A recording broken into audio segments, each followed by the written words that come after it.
1. All right, good morning, everybody. This is the Friday before Halloween, so this can be a spooky land use and sustainability committee meeting. Hope we don't scare everybody. Welcome, everybody. All right, so welcome, colleagues, Commissioner Richardson, Vice Mayor Fernandez. Okay, let's start top of the order. No one's asked for any deferrals or open and continued items. So, Mr. Chair, yeah, there's one deferral. Item number 4 has been deferred by the item sponsor, which is a discussion regarding amendments to the city code pertaining to heritage tree designation. That's been deferred to the November 18th meeting. Okay, thank you. Anything else? That's it. Okay. Let's take item number 1, which is an LDR amendment to establish alternate member categories for land use boards. This is Mayor Gelber's item. Does somebody want to tee this up? Sure, I can go ahead and take this, Mr. Chair. This is an item where the item sponsor asked staff to take a look at alternate member categories for our land use boards. And as the committee may recall, when this was referred, we were requested to research what other comparable cities do. And we did some extensive research, and there are a number of Florida cities that are comparable to Miami Beach, including Fort Lauderdale, Hollywood, Palm Beach, Tampa, St. Petersburg, Miami Springs, and Miami-Dade County, that have alternate member categories for their land use boards, and they have between 2 and 3 alternate members. So we went ahead and drafted an ordinance that created a framework for an alternate member category for our Design Review Board, Historic Preservation Board, and Planning Board. We didn't do it for the Board of Adjustment because that would require an amendment to the related special acts, and that would require voter approval. It's something we could do potentially at a later date, but for purposes of moving this forward, we limited it to the 3 land use boards that wouldn't require voter approval. And what we're suggesting is the following, that up to 2 alternate members may be appointed by the commission per board, and the appointment process would be the same as regular members, a 4/7 vote of the commission. The alternate members would have to be residents of the city for at least a year, and they would have to satisfy at least one of the criteria in the regular membership categories for the respective board. The alternate members would be eligible to vote when one or more of the regular voting members of the applicable board either has a conflict or is absent from a meeting, and the voting member, and in the event that a regular voting member resigns from or is removed from the board, the alternate member may take their place until such time as the city commission appoints a new member. This was a dual referral to the planning board, and so whatever recommendation you provide today is what we will bring to the planning board. It will have to go back to the commission for 2 readings, and because it's an LDR amendment, it will require a 5/7 vote. Colleagues? Let me ask a couple of questions. Thanks, Chair. If there are 2 alternates and only 1 member is out, how would we decide which alternate sits to hear and vote? We could prioritize the alternates as alternate 1, alternate 2. If alternate 1 was not available, we would revert to alternate 2. And is it common to have 2? Like, do we have 2 people out in a meeting? Is that common? Yeah, it's something where it happens more often than not on all the land use boards. The Historic Preservation Board and Design Review Board, because they have variance authority, a number of their applications require at least 5 members to be present. And if more than 2 members are absent, they have a short board. If more than 3 members are absent, they can't hear variances. And so it's not something that has completely brought the land use board process to a grinding halt. But over the years, we have noticed that there have been meetings where 1 or 2 members have been absent, or they're unable to participate in significant items because of a conflict. And so certain items will always only have 6 members or sometimes 5 members because of a conflict. And I guess one of my concerns with having 2 is that First of all, if you have two and then prioritize them, number two might feel a bit less than, right? So, and not equal, and may not want to be an alternate unless they can be the first alternate. And then the other thing is, if the public needs to engage with the board, if there's an item before the board, and then there's a last minute switch, if you will, just because someone's unexpectedly absent, maybe someone from the community hasn't had a chance to do outreach, and that would be 2 of 7 people, so that may be limiting. I think from what I've heard, I'd be more interested in maybe just saying one alternate and see how that goes, and then if it's not working, then maybe add. But tell me, so what the process would be, that the full commission would have to vote a 5/7 vote to adopt this new rule? Yes, the ordinance itself creating the alternate member categories is an LDR amendment that would require a 5/7 vote of the commission. If it was adopted either with one alternate member or 2 alternate members, those alternate members would also have to be approved by the city commission, but the appointment of the alternate members is a 4/7 vote. It would be identical to the regular And there would be an alternate on what we're talking about, the 4 land use boards? 3 of the land use boards, DRB, HPB, and Planning Board. The issue with the Board of Adjustment is that it would require an amendment to the related special acts, which would require voter approval. And would there be one alternate for all 3, or there'd be a separate alternate for each one of the 3? The way we've drafted it, we're recommending a separate alternate for each board. Yeah, I think that's a smart idea. So, well, I'd be interested to see what my colleagues think. Mr. Chair. Thank you. So this is my thought on this. Number one, I feel that if I don't see this really being a problem right now. I served on the planning board, and I can't remember ever being in a situation where the board didn't have quorum, and the board not being able to conduct its business. But I'm open-minded to it because, like, for example, here we are at the Land Use Committee, and all of our committees on the City Commission, we have alternates in the event one of us are absent. So with the land use boards, it's a little bit different, though, because with the land use boards, we're talking about categories of seats. So, for example, on the planning board, you have an attorney, you have an architect, someone with background on planning. We have a water seat on the planning board, or we have a general public, general resident, or I think it's resident at large is what it's called, seat on the planning board. On DRB, again, you have very category specific to the role of the DRB, and the same with HPB.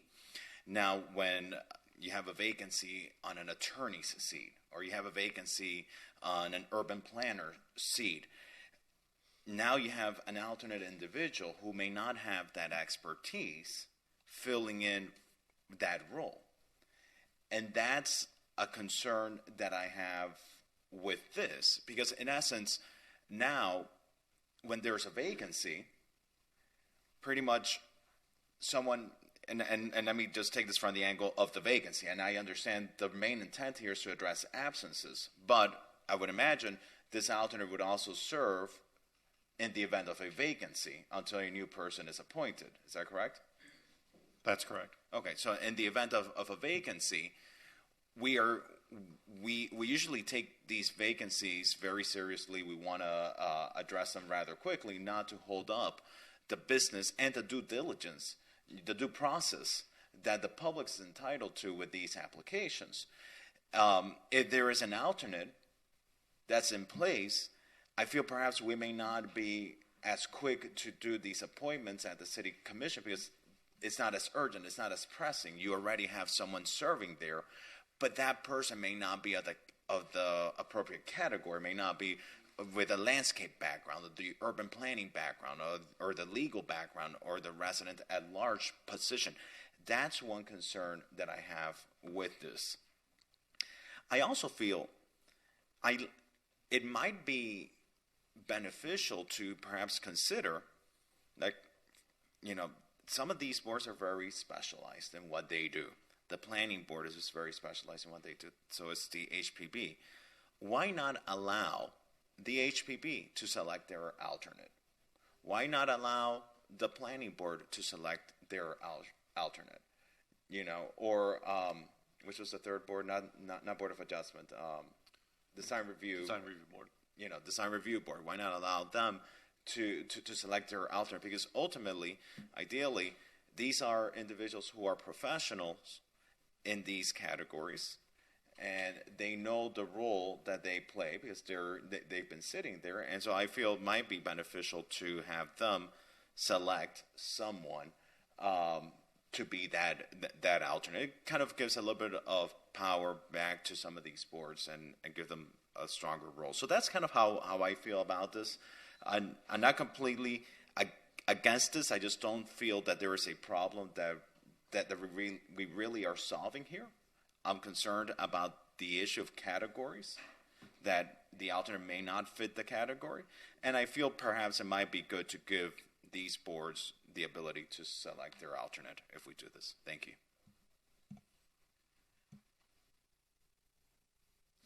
Tom, what's your recommendation on this? I mean, it sounds like you're supportive of Mayor Gelber's item because I think you live with this issue more than we do in terms of board participation. Yeah, we think that it's a good idea because of the issues that we've had in the past with regard to short boards. And after doing some research and seeing what other cities do, we didn't realize that it was more commonplace than we thought. And so we do think that it is good policy and that it is something that should move forward. If the majority of the commission or 5/7 of the commission doesn't feel the same way and it doesn't move forward, our land use board process will still continue to move forward. It's not like not having this will bring it to a grinding halt, but with that said, I think it is something that in the long run would be beneficial to the board process. Yeah, so I mean, we can move this back to the commission, and the commission's going to have to make a vote anyway, and do it with or without a recommendation from this committee. I'm not in favor of letting the board members select their own because I feel like that's why we get elected to make the appointments. And I would support having one alternate for the three boards. So, I can move that and see how my colleagues feel like. But I would move this. I want to move it back to the commission anyway. But I would move that we would adopt this with one alternate for the three boards, and then send it back to the commission with that recommendation. That's how I feel. You feel differently, or? Oh, we can send it back. Okay. All right. Let's send it back to commission 2-1 or 3-0. Yeah, we can do 3-0. Okay. So I'll, rather than taking it to the planning board, we'll go ahead and bring this back to the commission as a discussion before we bring it to the planning board. And I'll bring back the land use committee's recommendation of one alternate per board. Perfect. Okay. Thank you. Okay. All right, let's take up item number 2, which is Commissioner Vice Mayor Fernandez's item, potential LDR amendments to commercial district regulations for North Beach in order to limit the proliferation of nuisance uses. Thank you, Mr. Chairman. Sounds like this right up my alley, right? Yes. Thank you, Mr. Chairman. And so much focus has been placed in North Beach, improving North Beach, and we also want to make sure that the commercial character of North Beach is reflective of the direction that we want to be moving in as a city. And you're right, Mr. Chairman. You were the leader in this several years ago here in South Beach. I think you even created the overlay in North Beach as well, the MXC North Beach overlay. And I would like to ask our planning director for the benefit of the body and the public, our current restrictions right now on 71st Street in the TCC and the CD2 districts. What is it that we are prohibiting now? What could we potentially expand? What would you recommend that we look at?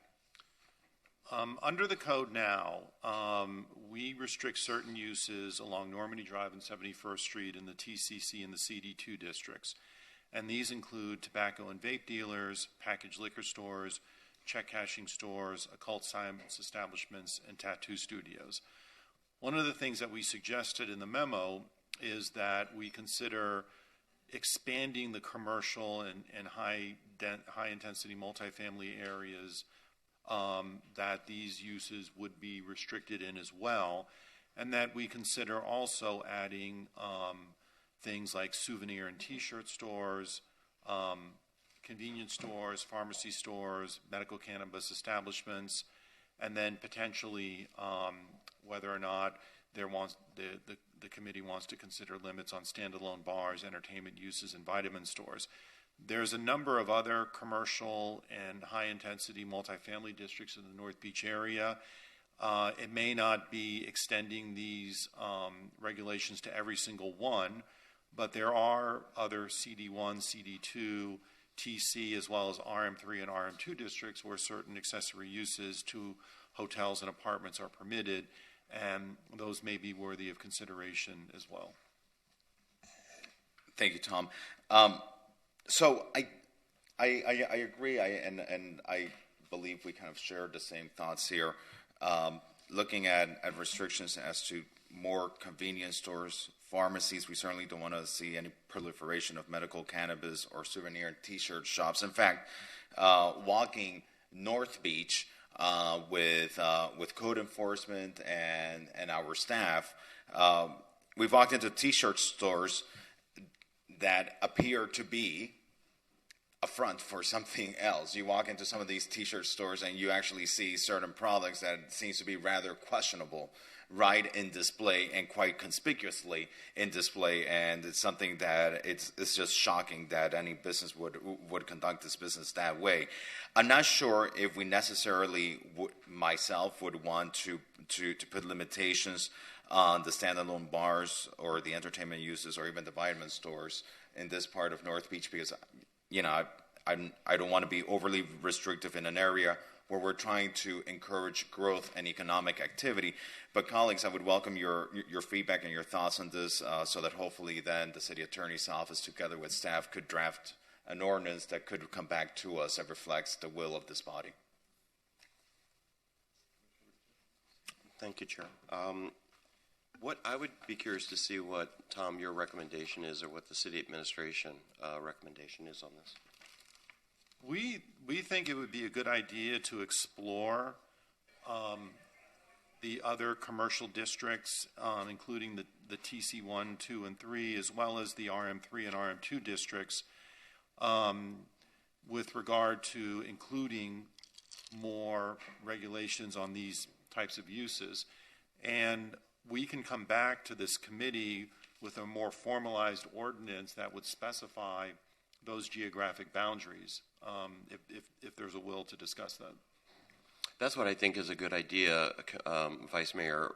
I would be in favor of keeping it here, letting staff draft up something so we can look at the meat of it, and then I think we'll be in a better position to opine on it. How do you feel about that?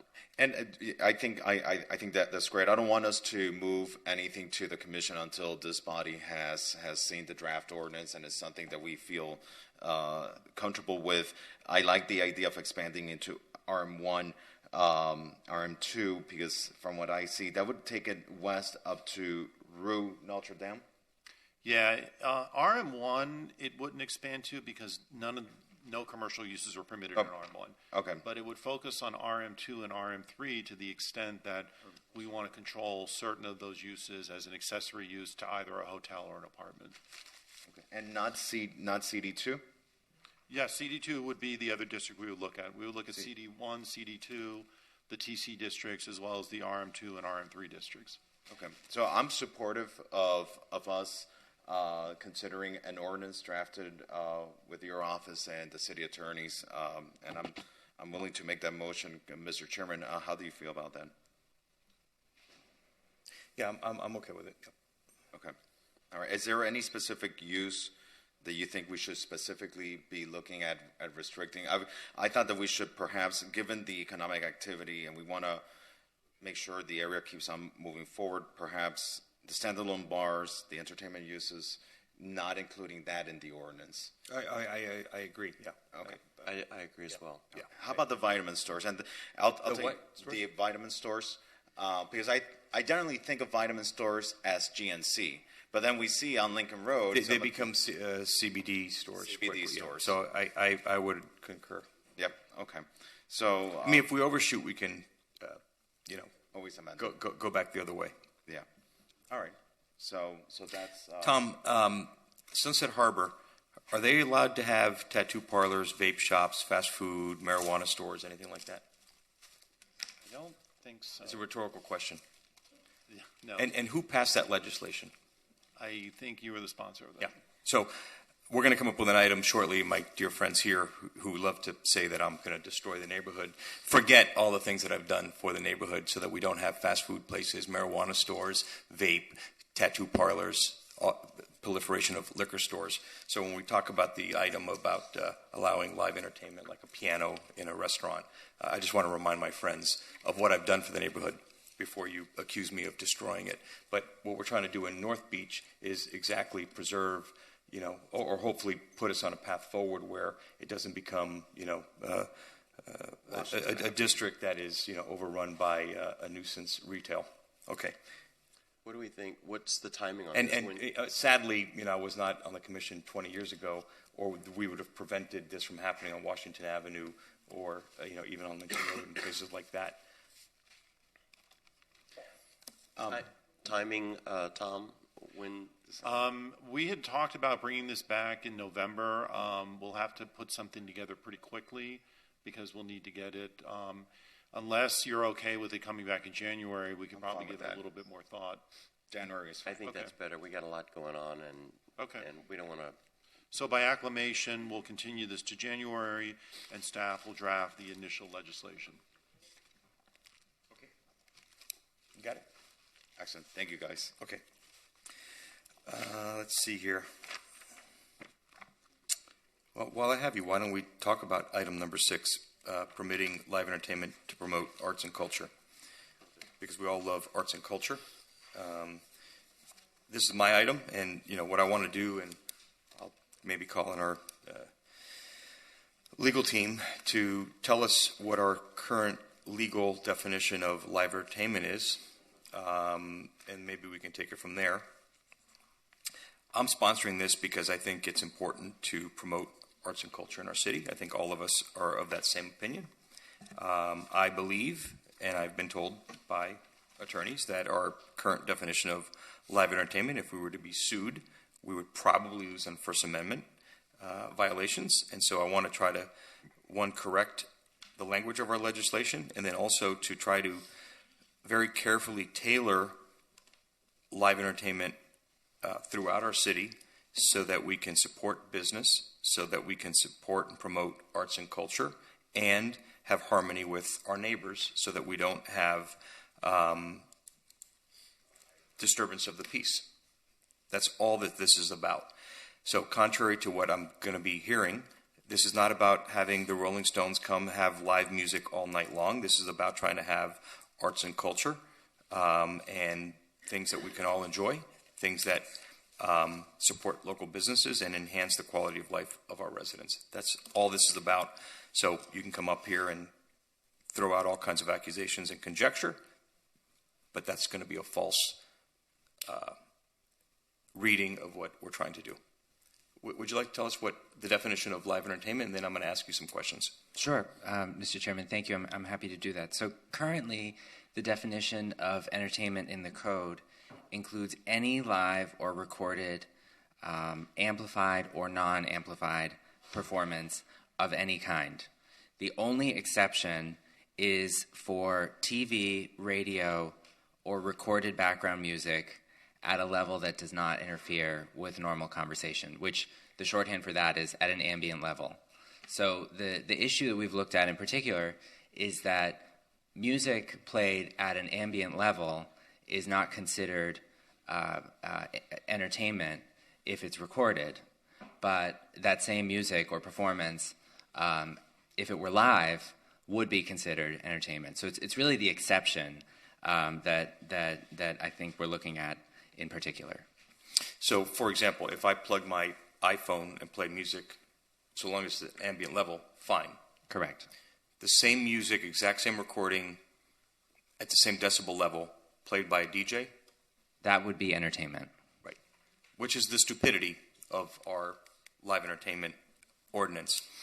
Let me ask you, pantomime, which has no sound,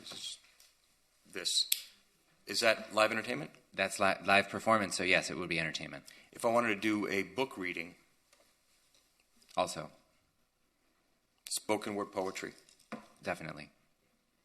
okay, this is what I'm trying to do, guys. Okay, I'm trying to prevent us from being sued and losing a First Amendment violation, because then the ordinance gets thrown out, and then chaos can ensue. Would that be a correct parade of horribles if we were to go to court and sued by an establishment, lose in court, so that our ordinance gets tossed? It creates a vacuum where then somebody can come in and open an establishment for live rock and roll. Well, and I would just be careful what I say on the Yeah, record, but we yeah. have been challenged Yes. in the past. That case was ultimately dismissed by Yes. by the plaintiff, but Yeah, right. I know you need to be careful, but this is what I'm worried about. One. The other thing I want to try to do is do something that is good for our residents and also good for our businesses, because, I firsthand knowledge a number of businesses that wanted to open up in our city. When they found out about our live entertainment ordinance, they said, no thanks, we're going to go literally to Wynwood or some other place. These would be establishments that we would love to have here in the city. So that's all this is about. So anyway, colleagues, do you have any questions or comments? Yeah, I have some of the same concerns in that I don't understand why you can have a recording of piano music, but then you can't have a live person playing piano. So I would be in favor of crafting something in the form of a pilot program so that we can see how it goes, and with limited days and hours. I think what most people are looking at is, why can't you have a jazz brunch on Sunday in the midday? I'm not looking at supporting anything that goes into the night or the early mornings, but I would be supportive of something that is contained within hours and days, and also finding a way to tailor something to individual neighborhoods and having community input. So I'm interested. I'm hoping that you'll allow some public comment, because I'm curious to see what the objection would be to having a jazz brunch on Sunday afternoon from 11 to 3 or 11 to 4. I'm curious to see what damages someone think the community would endure. Yeah, so I'm like-minded with respect to like a pilot with sort of reasonable restrictions. Start small, see how it goes, and then if it's a failure, then we just undo it. If it's working, then we can think about other things. Tom, do you have any opinion on how we might do a pilot program, whether it's based on a CUP, temporary pilot program, 6 months, with established hours, days, that kind of thing? And I hate to put you on the spot. We haven't spoken about this. We, as part of the direction of the Land Use Committee the last time this was discussed, we looked at potential pilot program options, and we came up with two. One potentially would be to amend the existing ambient entertainment permit program ordinance, which was adopted in 2019, in order to add eligible areas.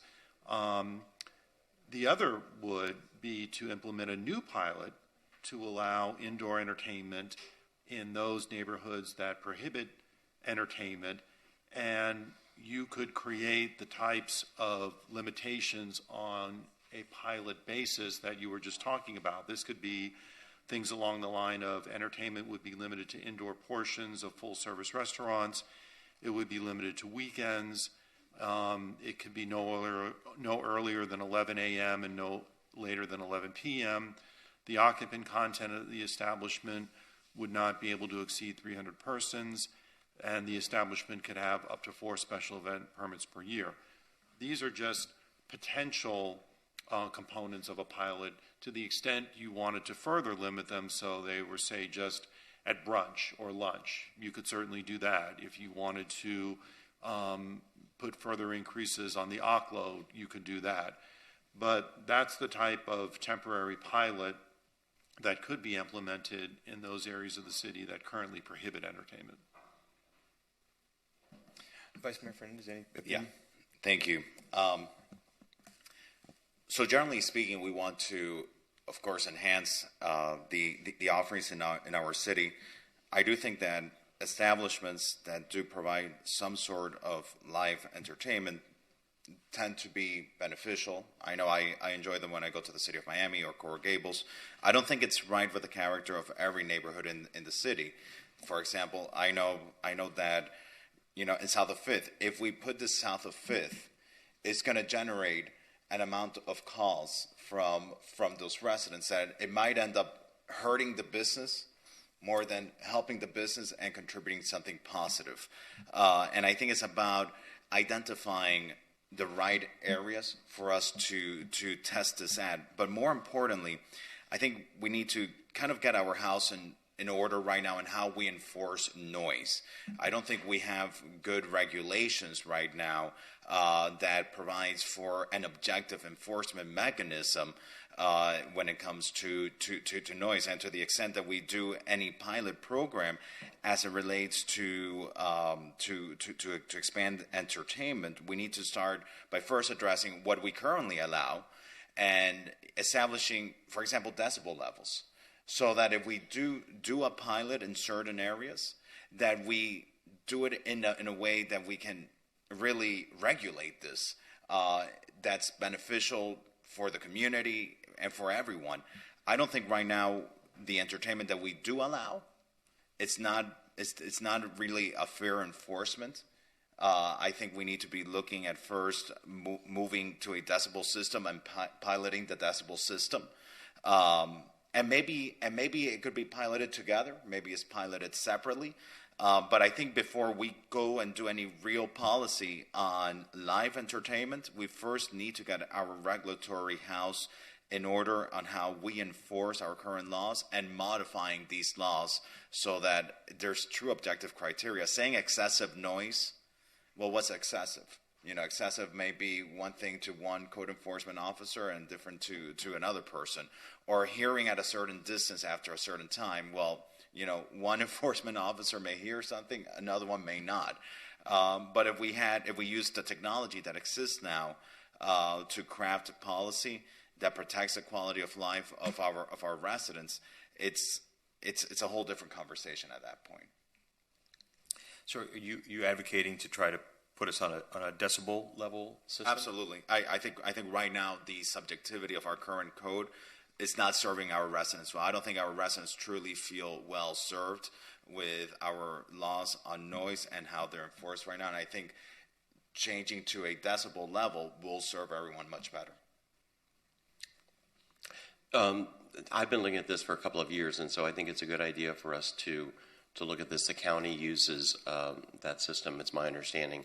I think don't we have an item with the administration right now? They're putting together I guess a recommendation or how they would execute a pilot program, right? It's something that we discussed here that I brought to this committee, and I think come January they're going to have some proposals to bring to us. And I'm just wondering, would the body feel comfortable continuing this conversation at that point once we know what they're thinking of in terms of the decibel system? Because I think that could help us with our enforcement. I think some of our residents may be against this because of how we've currently enforced our current noise laws.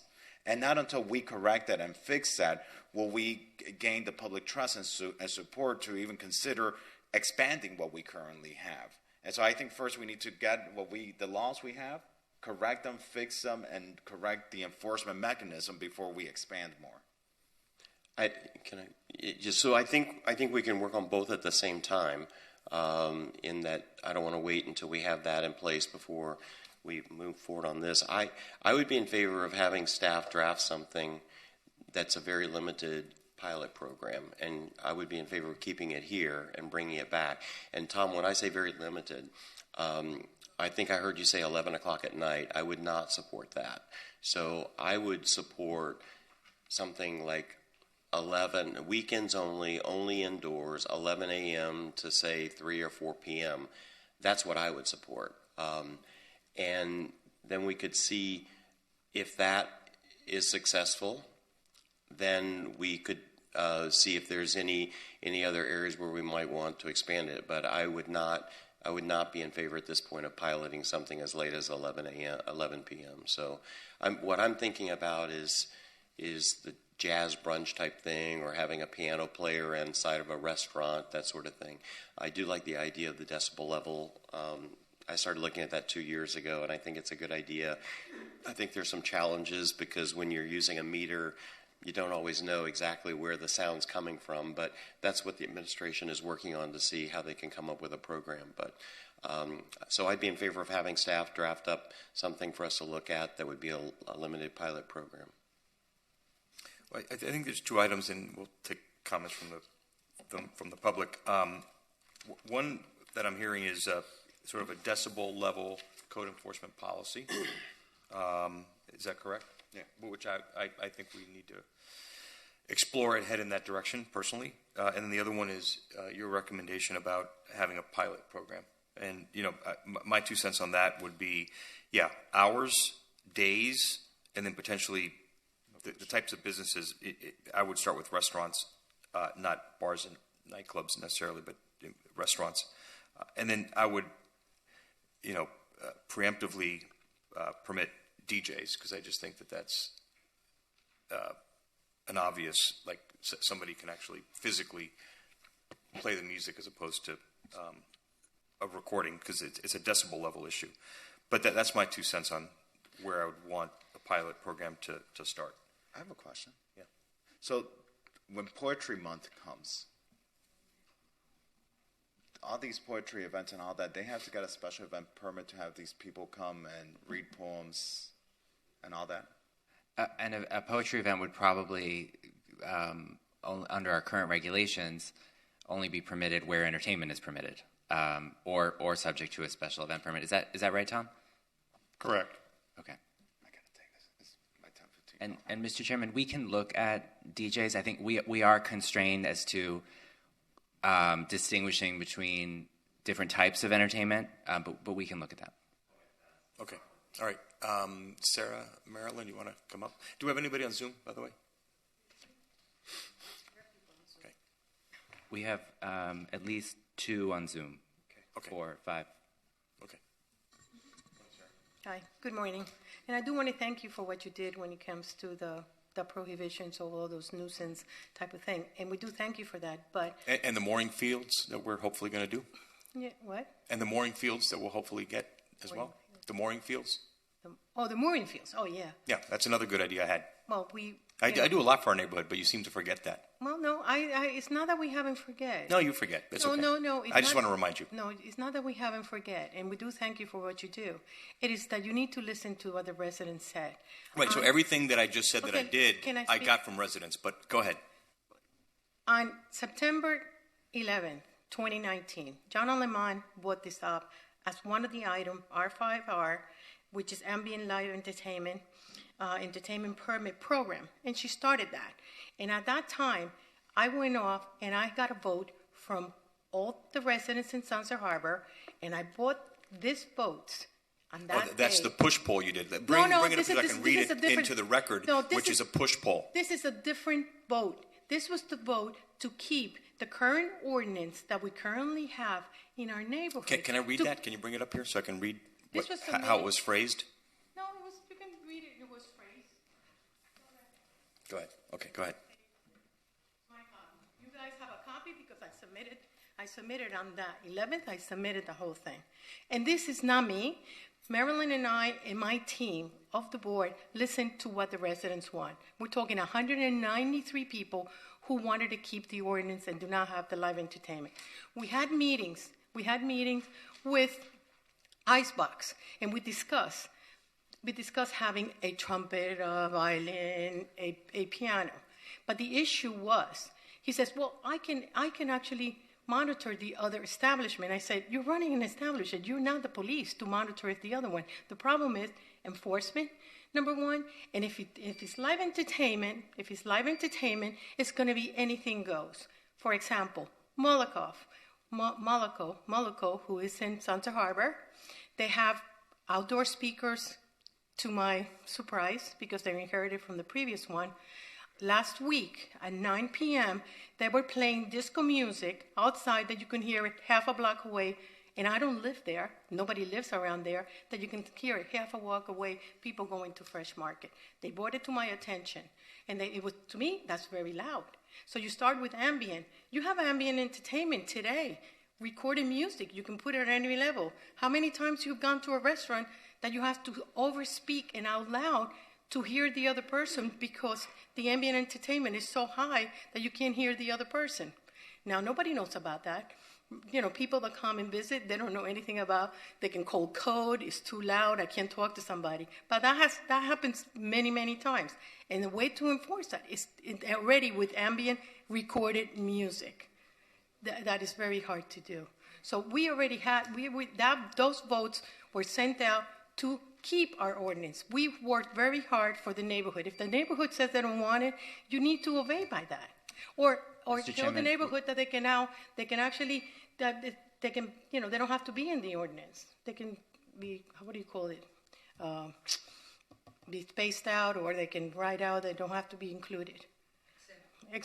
Exempted, yeah. So that would be something that it would be if the neighborhood doesn't want it. It's not that we don't want it, but we know what's going to happen. We know. And we don't want to be the police. I don't go around in the Sunset Harbor and check out Bay Club and check out Barceloneta, and they're out there until 2 o'clock. I don't go around doing none of that. I hardly cold code. Like, you know, so that's what I'm saying. Listen to the residents, your residents. In your neighborhood, you live there. Can I ask a question?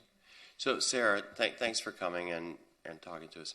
So, help me to understand what would be wrong with Icebox or any other establishment having a Sunday brunch from 11 to 3 and having a jazz singer indoors. There's nothing wrong with it. I agree there's nothing wrong with it, but this is, once you open the doors to live entertainment, that will be a very good vendor. He would obey by the laws. He would have the right voice, the right people, the right thing. But that's not everybody. That's not everybody. That's the problem that you have. He will be good, and it's something that I know Icebox probably would have been able to do. But so we'll punish the good because we're afraid of one or two bad actors. Well, you know what? It's the residents who told me that. Right. So I'm reading the way you phrased this. Right. So I serve on my board, right, where Marilyn lives. This never came before my board, and you know, not even to get into the issue of how your Sunset Harbor Neighborhood Association is even comprised, because we as a board never elect the persons who sit on your board. So, you know, I think it's just self-selection who represents the neighborhood. No, it is not. Our selection in the board in Sunset Harbor is selected by board members. Well, I mean, we never appointed Marilyn. I mean, we don't have a board vote, and we have 50 units in my building, and I'm on the board. You have a person on the board. Ted is on the board. We've never elected. They self-select, and you just keep re-electing them because you like the way they vote. No, not keep re-electing. It is elected by the board that each building. My board has never appointed anybody to your board. They can actually communicate to the board what is the issue they're having in their building or in the neighborhood. That's the only way to know. Ricky, look in our minutes, and at a duly called board meeting of our association, both Ted and I were appointed to the neighborhood. I do not recollect that, but we'll correct that appointment. So just for the record, we were appointed by our board in a duly When was that? meeting. Because I don't recall. Years ago. This is the whole issue, is we don't have, years ago you were appointed and you just sit there, and this is like, our board is comprised of people who would not agree with your position, and you sit on Sarah's board and you speak for the neighborhood, but you don't represent the neighborhood. Yes, I do. The neighborhood has changed. Yes, I do, because Susan, who is the president of Sunset Harbor South Tower, were the ones that appointed me and Jeffrey to the board. So each of the boards in each of the buildings appoint a member in our board in order to defend their condominium. if we were to have another meeting in the town halls, do you think anybody would even volunteer? Yeah, I will, because there needs to be a different opinion than folks who only live here part-time and who, represent a neighborhood that is long gone. The neighborhood has changed. Okay. Next time we have a meeting, you can do that. You can put it on the agenda. I'll take care of that. Yeah. And let me tell you, Ricky, we are very thankful, and you don't have to rub it in our face. We're very thankful for everything you have done. No, I mean, Sarah seems to forget everything. No, I do not. we don't forget. We don't forget. But I'll be very, very honest with you. I'd much rather have T-shirt shops and tattoo parlors in Sunset Harbor than have music going on, live music, because, as you know, I live right above Barceloneta. And I think Barceloneta is an amazing operator. I have no complaints. But they do get loud at night. And sometimes it's 1, 2 o'clock at night, and they're still outside. And I have to, now it's pleasant. We want to open the windows and the doors, and I have to keep them closed because we can't sleep. Okay? So it's human nature. People get together, they drink, they get happy, the music is loud, then they can't hear each other, the music is even louder. So, anything that is at night, it's not good for the neighborhood. I mean, there was the attorney in, I think it was 408, he moved because his kids couldn't sleep with the noise that was going on in the restaurants. So let me ask you the same question, and thank you for coming.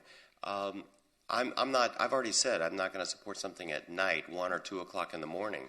But what would be the objection of having 11 to 3 or 11 to 4 p.m. and having a Sunday jazz brunch?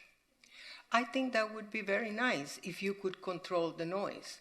If you could actually control the noise, that doesn't turn into something at night I or totally something agree. loud. I would not support something at night, but I think it's something that would enhance our communities to be able to have a jazz brunch as opposed to someone having to drive to Wynwood or drive to downtown Miami to have that experience, That would be fine, Mr. Richardson. And- What is not fine is, first of all, I have a problem with the concept that music in a restaurant is arts and culture, because it's not. Arts and culture are our theaters, our museums, concerts. That's arts and culture. This is for the benefit of the restaurants, and that's fine. I'm very supportive of our businesses, because otherwise, what would be Miami Beach without our restaurants? But don't confuse. Don't confuse. I would say it's a form of arts and culture, and it's not just for the benefit of the owner, it's the benefit of the patrons, because people want to go and have that experience on a Sunday. So there's a benefit for the community. So I'm not going to support something at night. I would be supportive of a pilot program that has a sunset. Maybe the pilot is a 1-year sunset, and it goes away unless the sitting board decides to extend it if it's working. And also, I think that we need to do some more work on this decibel level thing. That's something that I started talking about 2.5 years ago because of the concerns on Ocean Drive and having different code officers, having a different standard. If you have better hearing than somebody else, it can change. So I do think that we need an objective standard. So I think what you all could best help us do is to try to create a pilot program that is reasonable, that has limited hours, and work with us on that. Because I think that there's a way to have a pilot program. And I'm thinking specifically Sunday jazz brunch, or I don't know that the establishments would even want to do something on a Saturday afternoon. But, I just don't see anything wrong with having a weekend experience like that, and yes, we have to control the noise. Absolutely. But that is a good suggestion. But that's not what is presented to us when it comes to live ambient entertainment throughout the whole Miami Beach. That's not what is presented. That's a very good point until 4 p.m. However you have it, but that's not what was presented. And Was we need presented. I don't think anything's been presented. Nothing's This Yes, is he been just has, an item. because your ambient entertainment is throughout the whole Miami Beach. It doesn't say anything about his brunch This is at a literally a certain discussion amount item. of hours. We're literally talking about it. There is no proposal. Yeah, we in haven't- front of I- anybody. I It's been think- talked about since 2019, Rick. Yeah, I think we there's need- nothing being proposed in terms of days, hours, or location. I mean, we're I literally talking think- about this. I By the think- way, I'm reading your push poll. So, What's in our push I poll? mean, anybody who is objective would say that this is not a fair poll. Yes, it is. Well, let's read the language. So, this new ordinance claims to only permit live entertainment at "quote unquote" ambient levels, but this is vague and an unenforceable standard. So right away, the language is colored. This is not an objective Which is the poll. truth. No. This is your opinion to say something is vague and unenforceable. That's a fact. While permits would be issued by a different authority, noise complaints would be still inspected by the same old code officers. So this is colored language to tilt the vote. I mean, bring in any pollster and they will say that this is not an objective poll. This is colored language to make people vote a certain way. That's a fact, Sarah. Sorry. Well, you know what? The prohibition that we have in place in Sunset Harbor was voted by the city, and it was actually discussed in many of the meetings that we not want live entertainment. And it was vetted here, and we worked very hard to do that. Mr. Richardson, what you suggested is great, but that's not what we've been hearing since 2019. All we hear is about live entertainment, ambient music, which you cannot control unless you have some type of noise or something you're able to control and enforce. Let's do this. Let's forget about what happened in 2019, please. Let's forget about it. And let's start a new Right. day, all right? So what I would love, and you know, you can email me or call me, start thinking about what you think a reasonable pilot program would be, because I think we're going to have staff draft up something, and we want your input. I'm not looking at doing something late at night. I'm looking at something that stops in the afternoon. So start thinking about what you think would work in your community.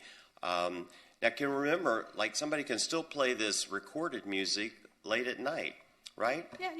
And this is where I don't understand, you know, like, you can play a recording of piano music, but you can't have a piano player. But I'm not looking at changing that. I do think that, as Ricky said, that if we got a legal challenge, we would have issues. So I'd rather have an ordinance so that if we did get a legal challenge, we can say, well, here's our law, and we do allow it. So I would start thinking about that, and the vice mayor has said that, you know, he wants to work on the ambient, and I am very supportive of that objective measure. But I think we can do both things at once. So I would be in favor of having staff start drafting up something that would be a very limited pilot program with maybe a 1-year sunset, and have something very limited hours, 11 to 4 p.m. And then I think work on, I don't think legally we can restrict the types of music or the types of entertainment, but I think, and we're going to be working on the decibel level thing at the same time. That's all I'm going to be willing to support, is something in the afternoon. Yeah. I think the city really needs to get its house in order and control what is going on in the entertainment district and everywhere else about noise. You know, before we expand, we're opening a Pandora's box. This is exactly what is going to happen. I mean, if you want to have your ordinance and try it, but the city cannot control what is going on now, and we want more of the same. I mean, that's crazy. Mr. Chair, the one thing I want us to be very mindful of as a community, not just as a body, as a community, the one thing I will not tolerate at all is, you know, this unbenign, not from the individuals in front of us. It's not about the individuals in front of us. It's about calls I've received. This quiet racism that and I'm just going to put it out there, because let's just talk about the reality of what we're dealing with in our community. We like to think that we're that we're very progressive, that we're very inclusive, that we're very accepting. I have seen at times our community not be as inclusive and as accepting as we'd like to think that we are. And that I just want to make sure that we really stick to the fact that we are regulating noise, that we're not regulating race, and that we're not regulating people. I want to regulate noise. Noise causes a problem in our community, whether it's coming from a phone, from a DJ, from a trumpet, or from anything else. It's noise that I want to regulate. And I just get concerned because sometimes the community hurts itself. The community wants to regulate noise, but the examples that the community sometimes uses from calls that I've received is something that concerns me because I need to say it publicly because we're not leaders unless we address this, and we need the community to be mindful of it. We cannot try to regulate race and who visits us using our entertainment laws. Well, thank you for saying that. I agree 100%, and I'm glad to have you as a colleague because in my 7 years, I've said the same thing. Sadly, I'm in the minority because a lot of the stuff we're doing legislatively is a cover for race issues, and it abhors me that we do these things. So thank you for saying that, and I agree 100%. And I'll leave it at that, but I will support you in anything you want to do with that. Okay, we have some callers? Yes, the first caller is Bruce Backman. Okay. Bruce, part-time resident. Hi, Bruce. Ricky, good morning. Our usual contentious self, thank you. Regarding Are you in Miami today, or are you in Maine? I am sitting right here in Sunset Harbor. I am not in Maine. I am here 7 months a year. Thank you. And if you let me speak, hopefully without interrupting. You're concerned about the First Amendment lawsuits. I would remind both you and Commissioner Richardson that also applies to whatever is offered as entertainment. You cannot say we're going to have a jazz brunch and then decide, well, you can't have heavy metal, you can't have trumpets, you can only have violins. You cannot, once you allow entertainment, you have to specify, you cannot specify what type of entertainment it is. So that is the first thing. I think you should wait for the decibel ordinance to be in place so that you have something that's enforceable. Right now, we've had, just in one building alone, 2 illegal nightclubs open till 5 a.m., got them shut down. We have an existing restaurant which knew when it applied for a CUP that entertainment wasn't forbidden, but still filed for a BTR allowing entertainment. They were hauled before the planning board. They certainly were not they said they wanted to be a new Purdy Lounge. We all know who the place is. You're asking us to trust that they will obey the ambient level, which is unenforceable because it is totally subjective. Who can define what the level of normal conversation is in Miami Beach? I go to some restaurants, people are screaming, other places they are not. I have a question for the attorney. Is changing the definition of entertainment, that is a land use ordinance, that would require 5/7 vote from the commission? Could you let me know that? That's correct. Okay, so you require 5/7 vote. You should have a new decibel standard in place that is actually enforceable and with a track record before you open up this entertainment.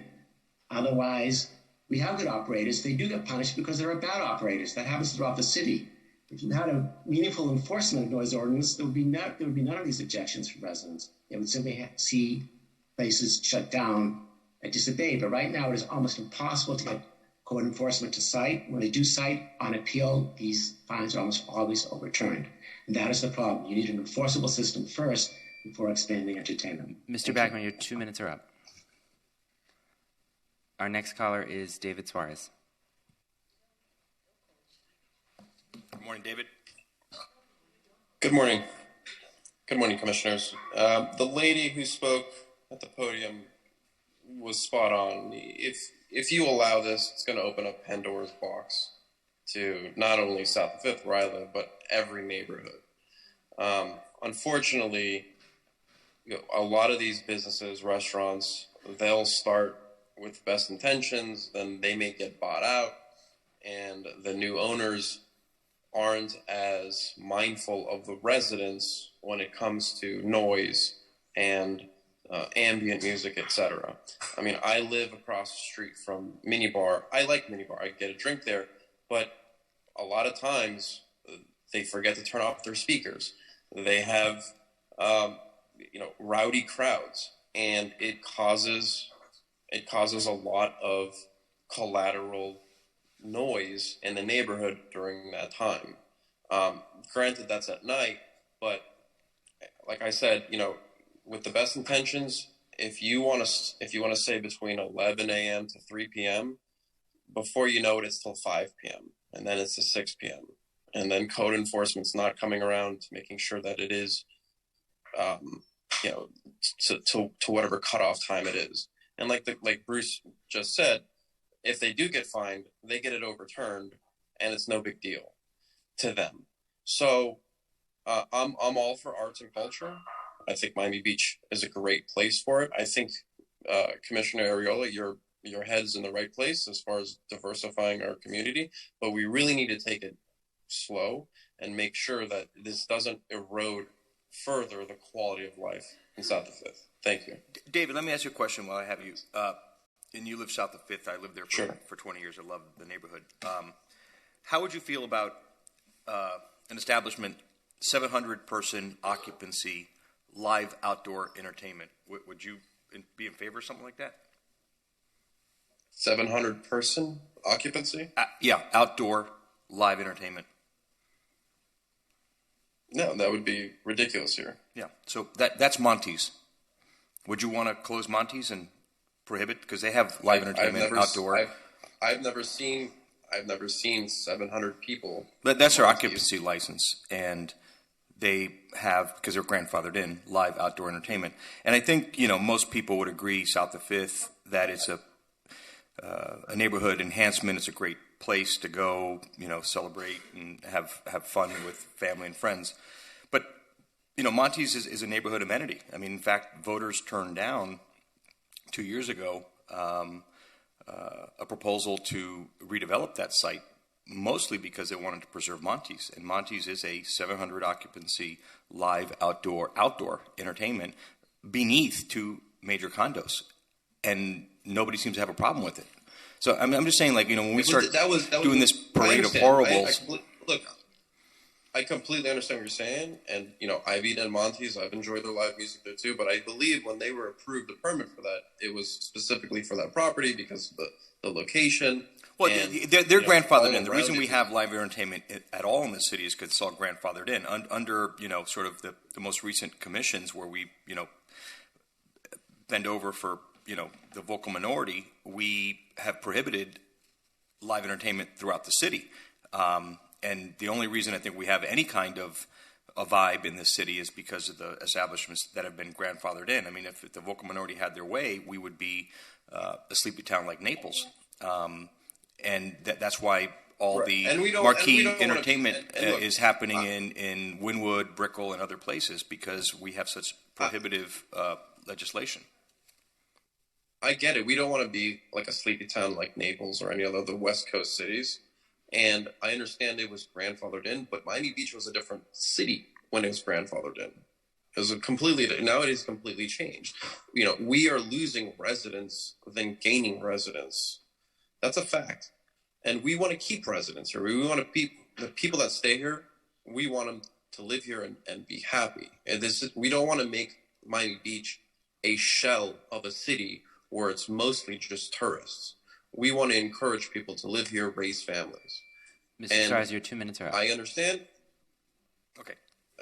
And look. All right, David, thanks for your call. Thanks. Just 2 minutes. Mr. Chairman, we have a few more online. We also have someone who'd like to speak in person. Go ahead, please.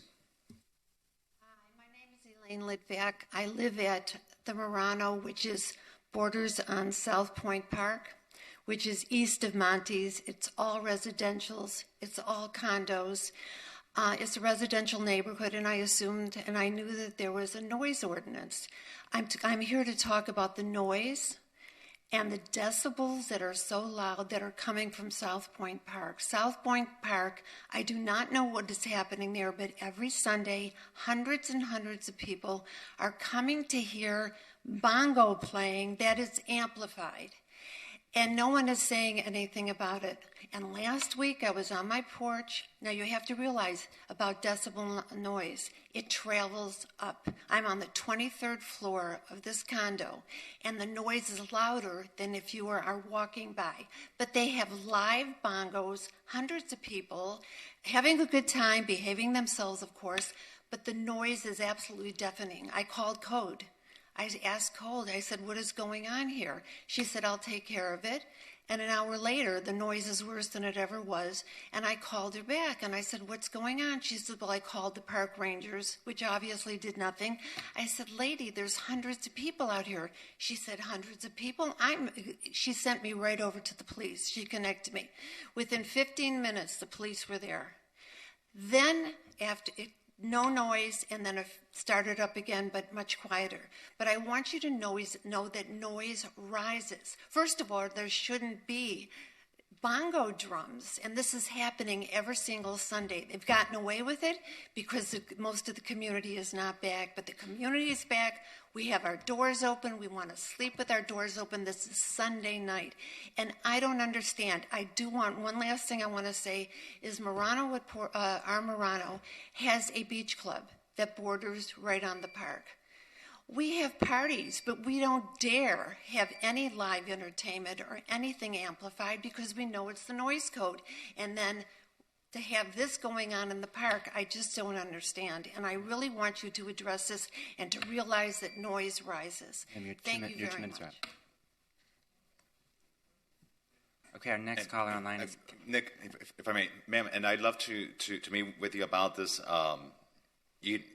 We can't regulate, I don't think we should be regulating the amount of people in the park, but certainly there shouldn't be any amplified music in the park. And from my research in this, I believe that from what our constitutional attorneys have expressed to me, the instruments in the park are protected by First Amendment. But what I don't think is right is the amplified. I don't think that there should be anything amplified in the parks, especially in such a dense area where you have buildings, and you're right, noise does travel up. And I know you emailed me, so I'm going to reach out so that we could meet. Thank you. Our next caller is Kathy Anderson. It's not part of the pilot program. Hi there. So thanks for allowing the public input on this. I'm a South of Fifth full-time resident and have been for 20 years. And, witness, I'm not going to repeat anything that's been said.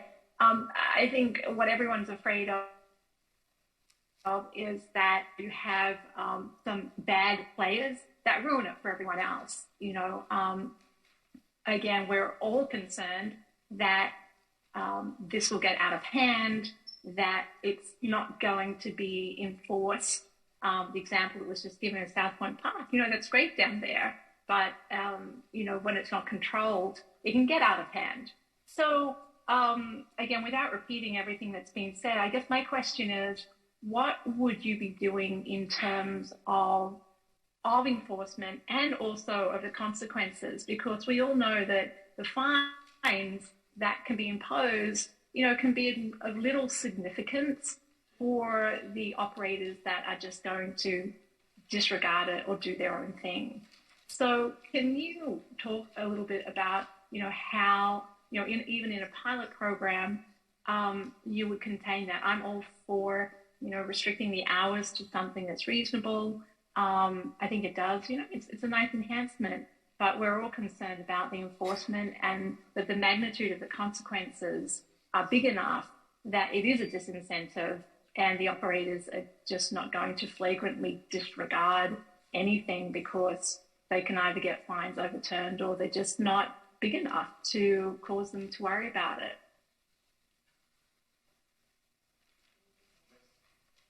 Next. Our next caller is Celia Gruss. Good morning. Good morning, Commissioners. Celia Bruce, living all year long resident in Sunset Harbor and concerned about ambient music and in our neighborhood. It's so interesting. The last call, the lady who came in right before the last call just said how ineffective the code was. And there's so many things. I don't want to repeat what everybody said. We're just, we understand the good intention. I'm coming from the music industry, so I live and breathe music. But I know, for example, when we had Pura Vida open and they're across the street from where I live, right away, the first 3 days, they had their ambient music. Well, hell, I could hear it on the 4th floor. And we had to come over once, and we had to come over twice, and we had to come over 3 times to remind them that that was not allowed. And so it's I understand a complicated issue. I'm for business. I love music, but I understand that it is very possible that it is just like a Pandora's box. You open up this and then they want more. And, there's so many wonderful neighborhoods very close where we can have music, live music, and I just want to be real careful. I, like many other people that live in the neighborhood, are not for ambient music for all of the reasons that the people have called in for and are present today to speak. And I hope that I just also want to take note that you commissioners are representing us, and we just feel kind of harassed. I've been listening to the beginning. Man, it's tough. Ms. Bruce, your 2 minutes are up. So please represent us. Please listen. Our next caller is Nick. Morning, Nick. Yes, hi. Good morning. Good morning, and thank you all for your service. I'm a full-time resident at Sunset Harbor, and I think my views more or less have been expressed in aggregate by other people, but I am also of the opinion that I would like to see jazz brunch. Sounds good, but my experience is, bass waves don't respect walls or streets or anything like that. Musicians tend to play louder as the day goes on, and bars and restaurants like to keep their doors open, and it's very, very difficult to get them to contain it once it's out of the once it started. So I am also in the camp of I'd really like to see potent practical regulation of noise before we start opening up the neighborhood to more noise. Thank you. Thanks, Nick. Our next caller is Miles Sheffitz. Morning, Miles. Hi, Commissioners. Thank you for your time. I am a full-time resident south of 5th. In fact, I've been here 27 years. I'm also in kind of a unique position because I'm also a business owner here. I own restaurants, and I also have tenants in this area. I'm fully supportive of this legislation. In fact, I think it's brilliant. I think that what we currently have is very antiquated. I have a specific instance which, kind of is a head-scratching instance. I have a tenant that's a great restaurant tenant, a small restaurant called Intimo, and they had a violinist indoors, fully encapsulated, and they were shut down. And it's kind of embarrassing and hard to even explain this. I will say that I like the pilot idea because, people in this forum seem to think that this could get out of control, and the proverbial Pandora's box is always something we're concerned with. But I think what we need, and I've heard this on this call, is we need decibel ratings, and we need to really figure out what is ambient music. I'm fully supportive of indoors and fully encapsulated. So, as Commissioner Richardson said, I don't really understand what the difference is between a piano player and a recording of a piano player.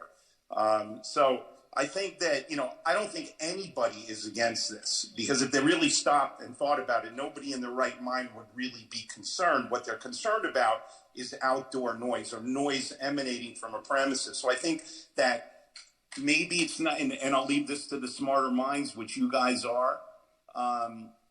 I think that there has to be some kind of quantifiable solution to this. And it can't just be a slap on the hand, and it can't just be code, a code compliance and special master. 2 minutes are up. It needs to be something like, maybe if I could just have one more. Miles, time's up. Anybody else? One more, Mitch Novick. Okay. Good morning, Mitch. Hi, good morning, Ricky and everybody. Mitch Novick. I live in the crime-ridden and noisy Ocean Drive Entertainment District. My neighborhood 30 years ago was thriving with residents. I've always argued the t-shirt shops, pizza parlors, scooter rental shops, tattoo parlors, smoke shops are a byproduct of the noisy businesses, which unfortunately our leaders still embrace. Noise should be contained to the property lines. Noise attracts noise, and I would urge you to table this matter until such a time when you could get my neighborhood under control. Thank you. Thanks, Mitch. Anybody else? Okay. Let's try to conclude this. Commissioner Fernandez, I think you were advocating to study a decibel level, whether it's a pilot or move forward with actually policy. I'm very open and supportive of something like that. What are you thinking? I am very much in favor of us piloting for our city a decibel policy, working with the private industry and testing equipment, not just testing a policy, but testing equipment and testing an enforcement mechanism, seeing what that policy that our city administration and the city attorney's office is drafting first and that they're going to be bringing in January.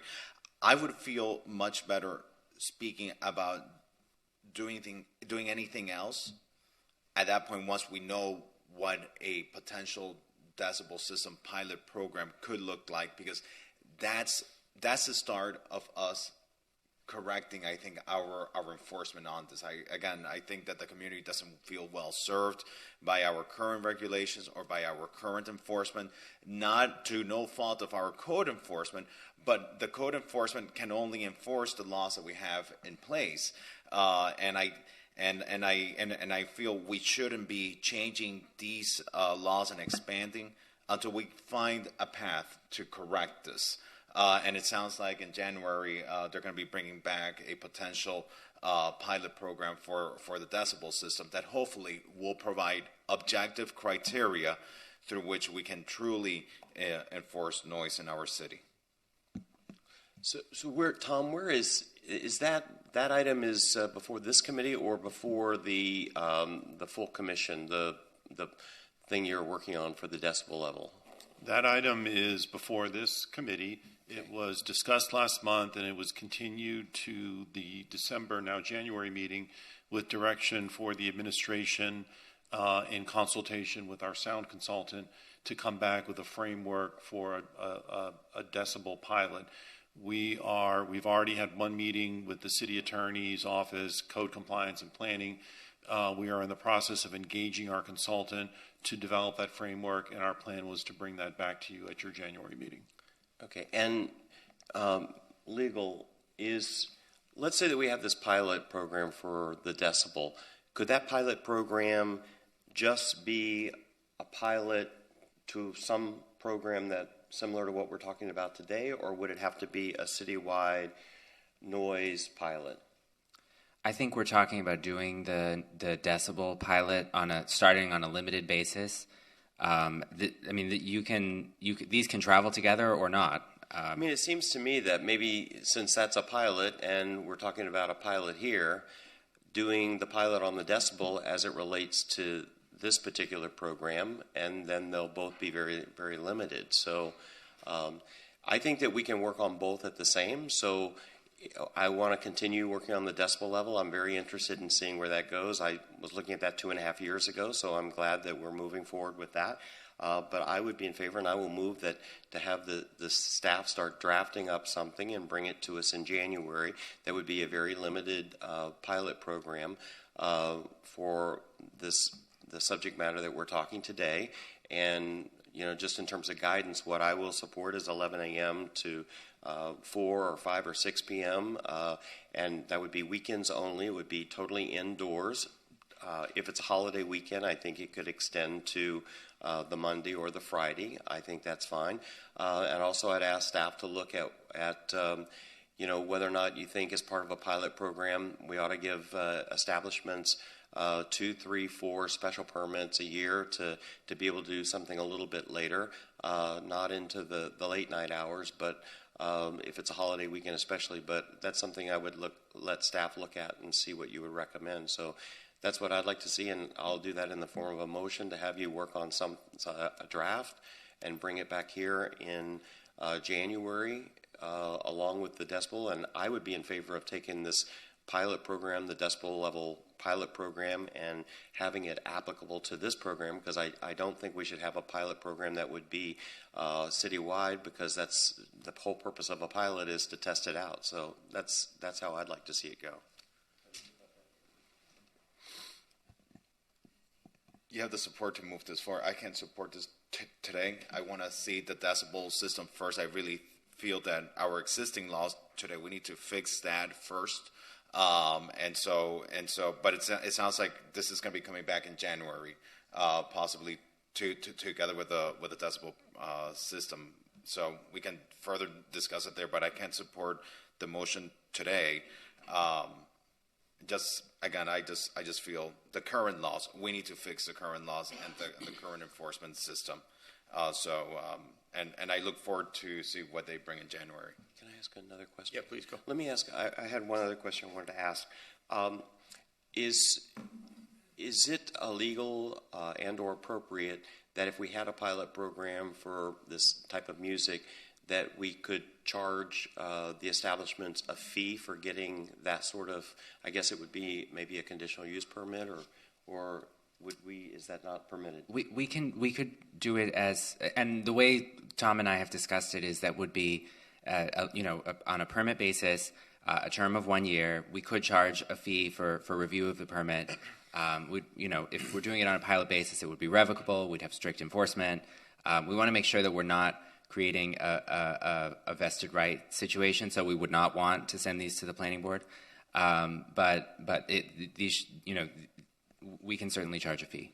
So I would also want that included in the draft, that these would be only applicable to when someone has filed a permit. That way we know exactly where all of this would be allowed as a pilot throughout the city, as opposed to just opening it up. And that way, if somebody's doing something without a permit. And then the other thing I would be supportive of is whatever permit fees we would charge for this, that those funds be used to support code enforcement, so that we could have, make sure that we have, and maybe what it means is we're going to have enough funds that we can hire a dedicated code person to as part of this pilot program.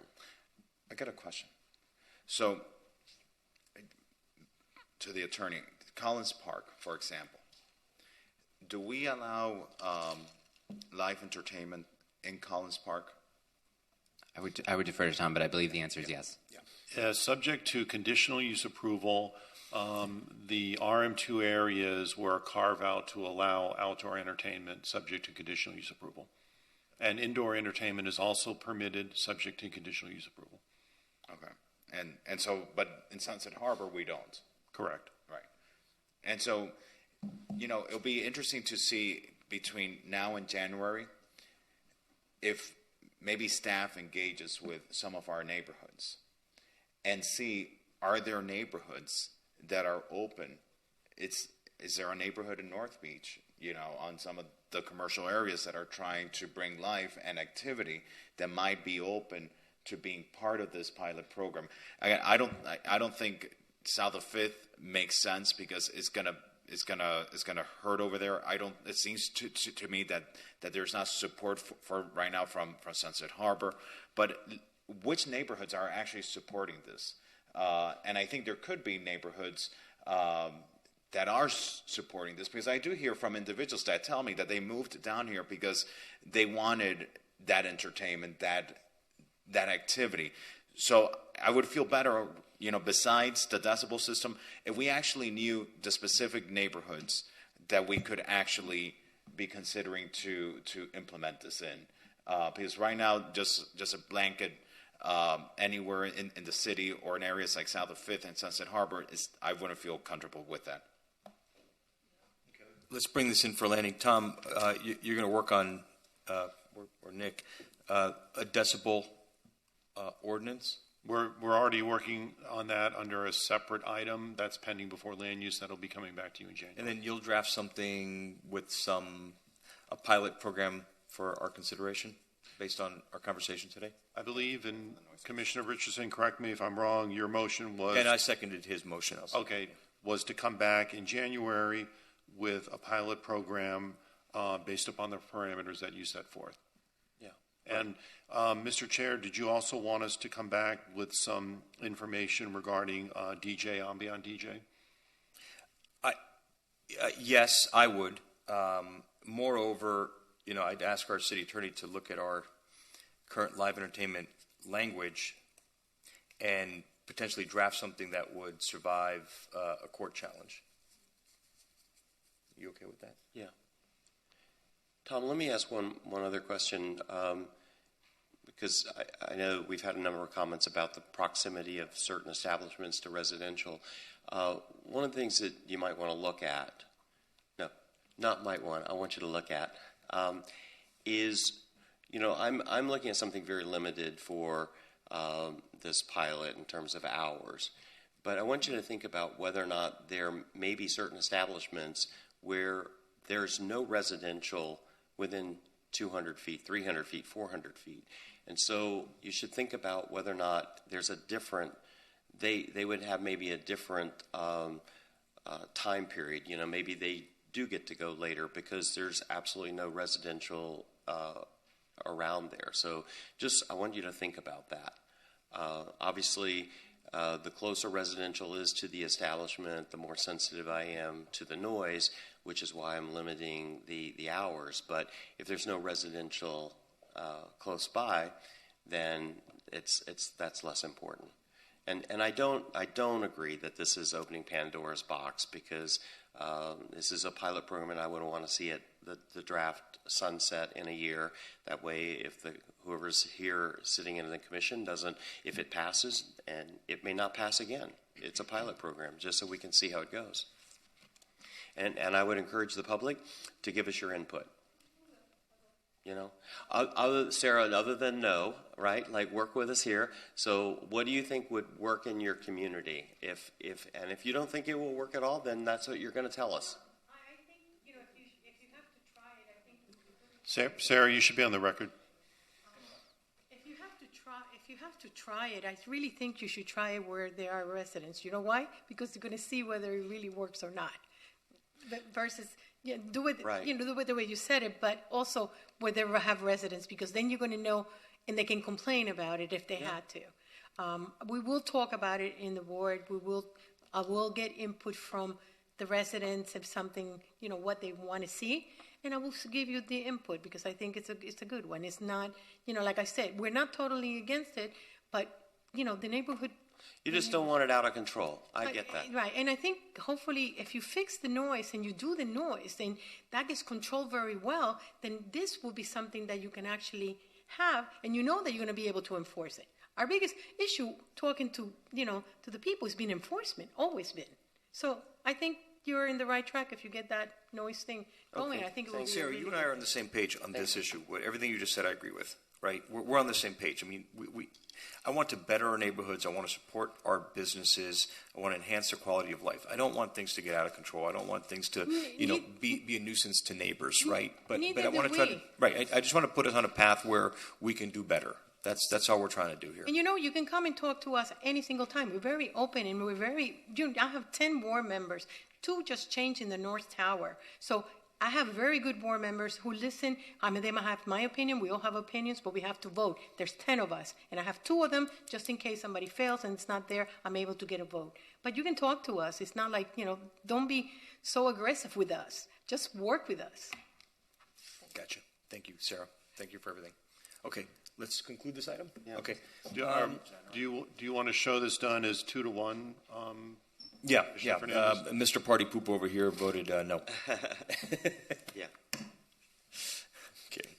All right. Well, let's stay on Sunset Harbor. You guys want to do item number 11? Sure. Discuss an amendment for Sunset Harbor perimeter restaurants. Do we have folks that want to tee this up? I think Mr. Finvarb and Sarah, I know you're very involved in this. I'm sponsoring the discussion item. I'm not totally briefed on where things stand, so if you guys want to inform us on what's going on. And Mr. Chairman, how much time would you like me to set for the proposer? I don't know. How much time you need, Mickey? Just intro us a couple minutes. Okay. Okay.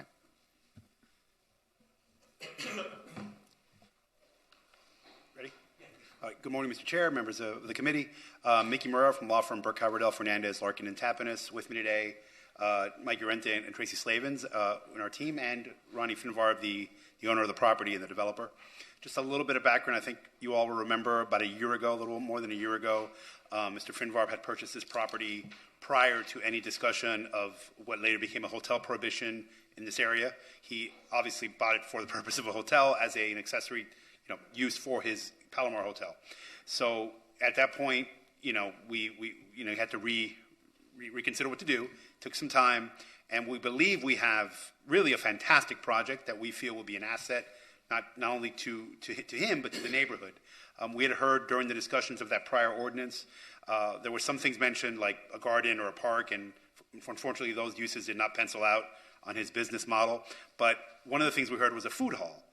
While this is not entirely a food hall, it is 2 distinct uses for restaurants that we believe will be welcome here. One of them is more of a market use, I don't want to say epicure, but that type of thing. Walk in, high quality wines, high quality meats and breads and that type of stuff. The other one is more of a traditional restaurant on the 2nd floor. And there's 3 stories of residential units, 12 units, and it's got a pretty cool design. We've already gone to the planning board for approval. They have approved the conditional use for this project. We went to the design review board last month. It was continued because they wanted to see a model. We were back before them this coming Tuesday and hope to get approval there. The only thing that this is asking for, this ordinance, is some relief on the requirements of the 2nd story restaurant. And under the Sunset Harbor regulations, a restaurant above the ground floor can only have 40 outdoor seats and must close at 8. We want a high-quality restaurant that's going to be successful. And as you can imagine, most restaurants that are successful in this neighborhood are open past 8 o'clock. Yeah, most restaurants that will be successful, it's not a brunch restaurant, it's a traditional restaurant with a dinner service. We need it to be open past 8 o'clock. And we want to take advantage of the beautiful views really facing the Palomar, nowhere near where the residents are. The outdoor seating is going to be in the corner of Alton and Dade, and would be really facing his other hotel. We would want more than 40 seats outdoors. We also wanted, in the proposal, there's outdoor speakers. I know there's been some concern about that. The outdoor speakers are not meant to be, I guess this relates to the prior conversation, a party type of speakers. They're meant to drown out the car noise that you're going to hear from Alton and Dade. So that's all that this ordinance does. It relaxes those uses on the restaurants, and we think it's reasonable and necessary for this project to be a success. Okay. Yep. Good summary. Look, yeah. I'm supportive. Mr. Finvarb, I think, has a great reputation in this city, and the projects that you've done in our neighborhood are first class. He has my trust. But Let me ask a question. So we just got through talking about a pilot program. So if we do a pilot program, you understand it's outdoors. You're not going to be able to have a jazz brunch outdoors. You know that. Yeah, we're not proposing any entertainment at this time in this use. So if that changed in the future, you would love to have some sort of use like that. So but this is just for eating. The plan is a ground level retail experience of, I guess, food and wine, right? And then second is a restaurant, and then did you say 3 levels of residential units? Yep. So is it a 5-story building? It's a 5-story building, yes. And there are 12 units in the residential? 12 units, yes. Okay. And just to clarify, the ground floor, it's a little bit retail. It's kind of a hybrid because there'll be seats, and you could go and you could eat your food there, and there'll be food service. But it's also wines, gourmet food, that type of stuff. It's a hybrid restaurant, like a cafe retail. Got it. Yeah, I'm supportive. Tom, do you have any opinion on this? Is the administration supportive? Yeah, the administration doesn't object to this. As Mr. Marrero mentioned, there are 3 changes to Section 142-310 of the LDRs that are proposed. If the Land Use Committee is supportive of this, it would need to go back to the Commission for a referral to the Planning Board. Okay, I left my party pooper hat at home, my poop emoji hat at home. I'll tell you what I'm concerned about. I'm concerned about outdoor speakers. You know, I don't see that being addressed here, and I think I may have previously expressed this, so I don't see that being addressed here. I'm concerned that we're increasing the outdoors upstairs by 80, but downstairs I understand that on the public right-of-ways there could be potentially up to 57 outdoor seats, and that's a lot of outdoors, and so I need to know, you know, how are we going to control the noise from these people, especially above the ground level? You know, is anything going to be? Is this code amendment going to require any roof or anything to control the noise of people? I don't need an answer right now. I haven't recognized anyone. You know, my concern also having to do with the properties fronting Alton Road. If there's ever any unification of the property of the Office Depot property, well, then now that also then fronts Alton Road. If there's a unification, there's a unified development site. So then, would this allow that over there as well? I have concerns with this that have not been addressed. At one point, I had asked if there would be any limitations in short-term rentals.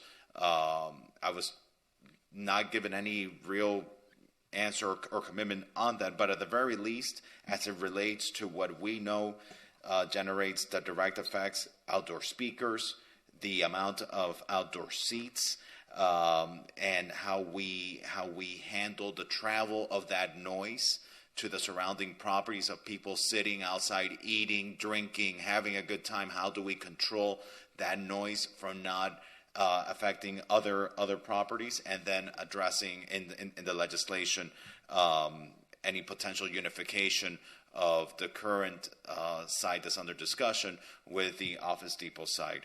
Until I don't see a draft language addressing all of these concerns, I can't support that, given the way this is drafted right now.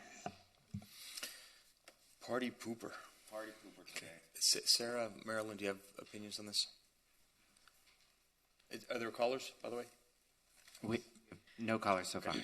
Sarah de los Reyes, Sunset Harbor, president and resident of Sunset Harbor. I have had discussion with Ronnie. I have had many discussions with him, and I did a proposal that we would actually give him 80 seats above ground until 11 p.m. or 12 p.m., so he's able to close the restaurant at 12 p.m., but no outdoor speakers. I mean, right now, we have an issue with Moloco, which had outdoor speakers that inherited from the previous vegan restaurant, and disco music was playing that you can hear a block away from it. It was brought to my attention. I'm just repeating, and it was Mike, one of my board members, who went to Fresh Market and heard the whole thing. I can only act when I hear. I am not the policeman of Sunset Harbor, but I do listen to my residents on what they want to do. We do have ordinance of 8 p.m., and we did that because of Stillsville. It started with Stillsville, who wanted a rooftop, and they got the rooftop, but they were never able to build the rooftop because it didn't hold, the building could not hold the load. So we changed the ordinance to that just to make sure we don't have that in Sunset Harbor. So I tried, like I said, 3 times I would offer. It is a short-term rental, so I said if you can actually extend the time so it won't be like every day, like a hotel, people checking in and checking out. And we will actually sit down and come up with a way that you can actually, and I'll present here, that he can have open until 12 p.m. and have all the outdoors until about 80 seats to 90 seats. I tried that. I tried that a few times. But you guys want to change our ordinance to something like that in Sunset Harbor? It's not fair. We worked very hard for our ordinance. And we are taking into account what he's trying to do in the restaurant, and we are. And we had discussion. It's not like we have had no discussion, and the whole team was involved. Tom, how would this be tailored? Would it be for all of Sunset Harbor, or can we sort of limit the area? Because this property faces sort of, east. There's no residents nearby, so I'm not sure, that the noise will disturb. Oh, it is. Residents. Remember, there's the tower that's next. There's the white building across the bridge. Yeah, that's pretty far away, but no, yeah. That's not far away. Noise travels, guys. Yeah. As Mr. Chair, as drafted, this would only apply to basically the southeast corner of Sunset Harbor. So it would basically apply to that lot that's bounded by 18th Street in the north, and then West Avenue to the west. To Vice Mayor Fernandez's point, potentially in the future, if they were to acquire the Office Depot site and aggregate it, then these regulations would apply to that larger site. Just a quick question. And under the current regulation, would the Office Depot site benefit from this regulation? Currently, no, because it's not part of that unified development site. But in the future, if the property owner was to acquire it and create a unified site, then it would be able to avail itself of it. Can I ask a couple of? Yeah, but there's no residential. I think on the other side of west of that is a public storage unit. So there's no. Correct. The irony is that that Office Depot site, by the way, 20 years ago was a nightclub with late night thumping music until 5 a.m. Yeah, the zoning, just for everybody's clarification, the zoning to the immediate west of this site and the immediate north is largely I-1. And there is limited CD2 along Alton Road, but currently that's proposed to either be office or retail. Yeah. Can I ask Mr. Finbarb a couple of questions? Let me ask you a couple we'll get you. Just okay, go ahead, and then we'll get to Mr. Finbarb. Regarding the speakers, they are asking for speakers to kind of muffle the noise from Alton Road. So imagine we have the noise of Alton Road, which is deafening. I went to the new pizzeria that they opened. I forget the name now. And we were sitting outside, and we could hardly talk, my husband and I, because of the noise of Alton Road. So now we have all the noise of Alton Road. They want speakers to project the music from inside to outside, and then the people talking. So the noise from Alton Road, the people talking, the music that has to be at a certain level, otherwise it will not help. It's crazy. I mean, why can people not just sit outside and enjoy without having to have some kind of music noise going on? And the people in the lofts are the ones that are completely against this, I mean, because they hear everything in the lofts. What's his name? Adonis was like, please go there and make sure that they don't allow speakers. So, and it's going to be an in and out of people because they are having short-term rentals, which we begged them to see if they could work around that, and apparently they can't. So, Well, they had another proposal a year ago that you all didn't want because you wanted 50 things, and they gave you 49 things, but the county wasn't going to allow the drop-off lane. So for that reason, they've got a new plan. know. What building do you live in, ma'am? I'm Ricky's neighbor. I live in the townhomes. So how far away? You're like 2 blocks away from this property, right? No, not 2 blocks. Okay. But we are the neighborhood association, and I we're understand. talking in the name of the. This is a classic example, though, of why I asked Tom on the question on the last one on the pilot program to look at whether or not there was any residential. This faces southeast, and there's no residential around there. Especially the lofts. But the lofts is that the one on Purdy? That's 2 blocks away, right? Yeah. But it's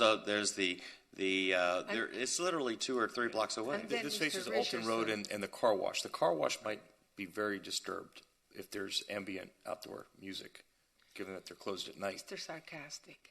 No, I mean, but the fact is, Marilyn, we got to be factual. It faces southeast. It faces the canal, Alton Road, and Dade Boulevard. It's not fronting residential neighbors. And look, If we you also have got to look at track speakers- record. This man owns and built the Palomar, which has, I believe, a very nice restaurant. I believe you've been there, the Marini, and it's fantastic. And guess what? They have live entertainment because they're in the zone, with and speakers it's fantastic. in Sunset Harbor is if he gets them, everybody's going to want them. That is what the problem is. But that's how kids. Oh, he's got it. I want it too. And we got stuck already with Moloco, whatever the name is, because they were grandfather. But guess what? When Pura Vida opened, they had speakers outside, and we had to come to the city and ask them. They're not supposed to. So it's tragic that Pura Vida opened. It would have been so much better had it remained a funeral home. I mean, the thing is adaptive reuse. These are good things for our neighborhood. We enjoy places like Pura Vida and the gyms and all that. We can go back to what it once was, where we had funeral parlors and paint shops and body shops and all that, and then we wouldn't have to deal with, a restaurant having outdoor music that is at ambient level. I mean, this is what you want. We can go back in time.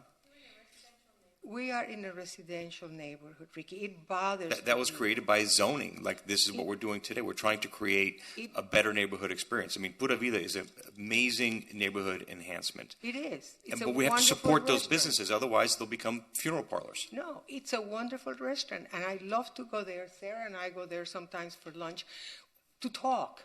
We don't want the music to drive us nuts. But that's what you want. Some of us like music. You don't. Some of us do, right? I mean, this is My daughter the is a vocal minority musician. putting I their mean- will over the people that are busy at work and can't be here today. I put a child through Carnegie Mellon, and she's an excellent musician. So, I mean, I appreciate music more than anybody, probably. But there's a place for music. There's a place for music. Not in Miami Beach.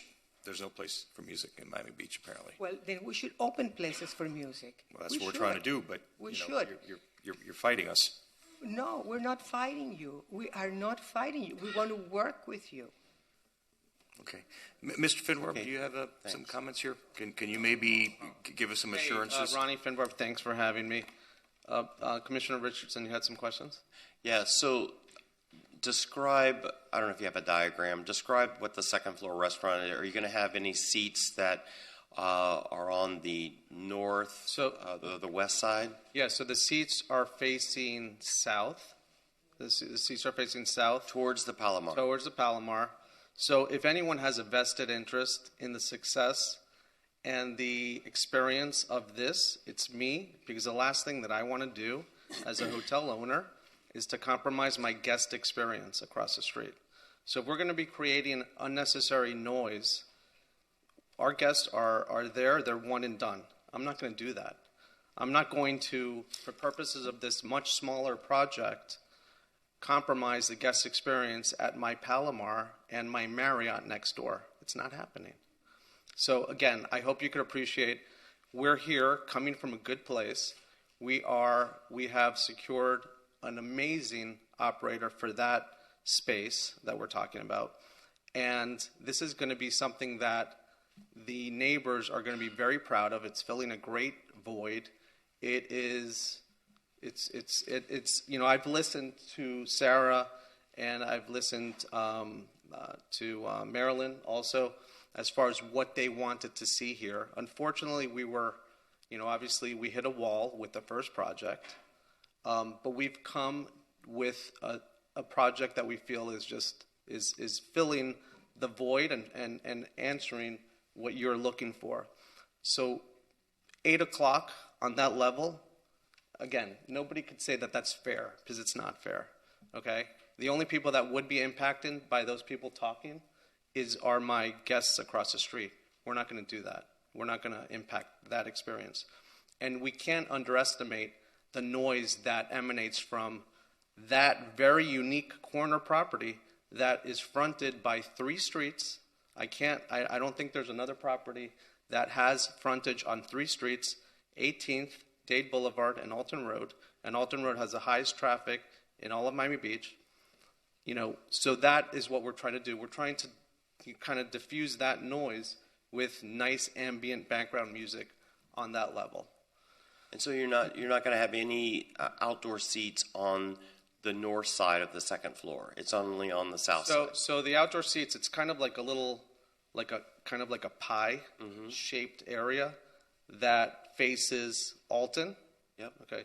Faces Alton and it faces south, which is the Palomar, and it's kind of like a pie that's kind of like facing Dade Boulevard. Okay. Right.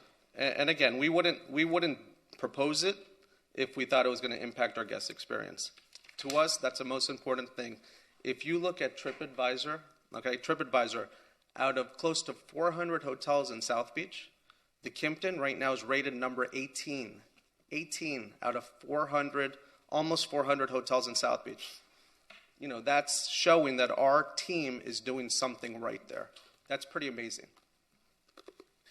And Tom, this would be limited to, it's not in the entire overlay of Sunset, it's just, what'd you say, to West Avenue? No, this would basically be the southeast corner between West Avenue and Alton Road, south of 18th Street.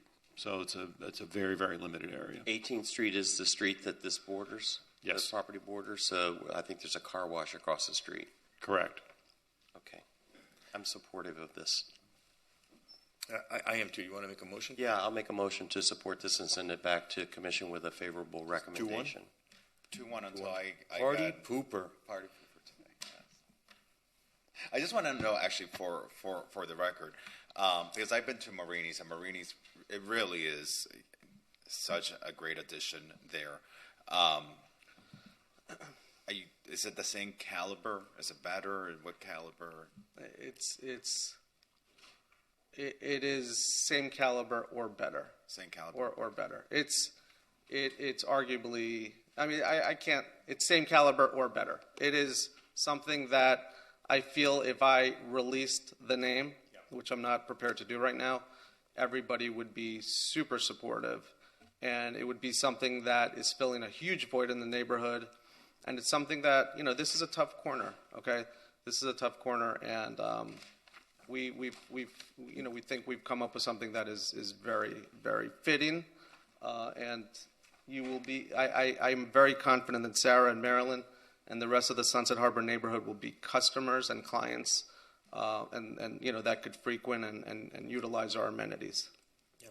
Listen, the reason I'm supportive is because it's you, and I've seen and we don't know each other, but I've seen your projects and they're well done, and so because of your track record, I'm supportive, and I'm just trusting in you that you're going to enhance the neighborhood. That's why I'm supportive. Thank you. One thing, colleagues, and my neighbors who I love and respect, the project that we have going up across from the Maurice Gibb Park, I don't even know what it's going to be called, but the residential, what's it called? Is that what it's called, Deco? The new? Yeah, 1800. But that's going to be a fabulous project, huh? No. I'm talking about on Purdy Avenue, the big high-end residential mixed-use project. I don't know what they're calling it. Well, no, it's more than one, but it's residential and retail on the.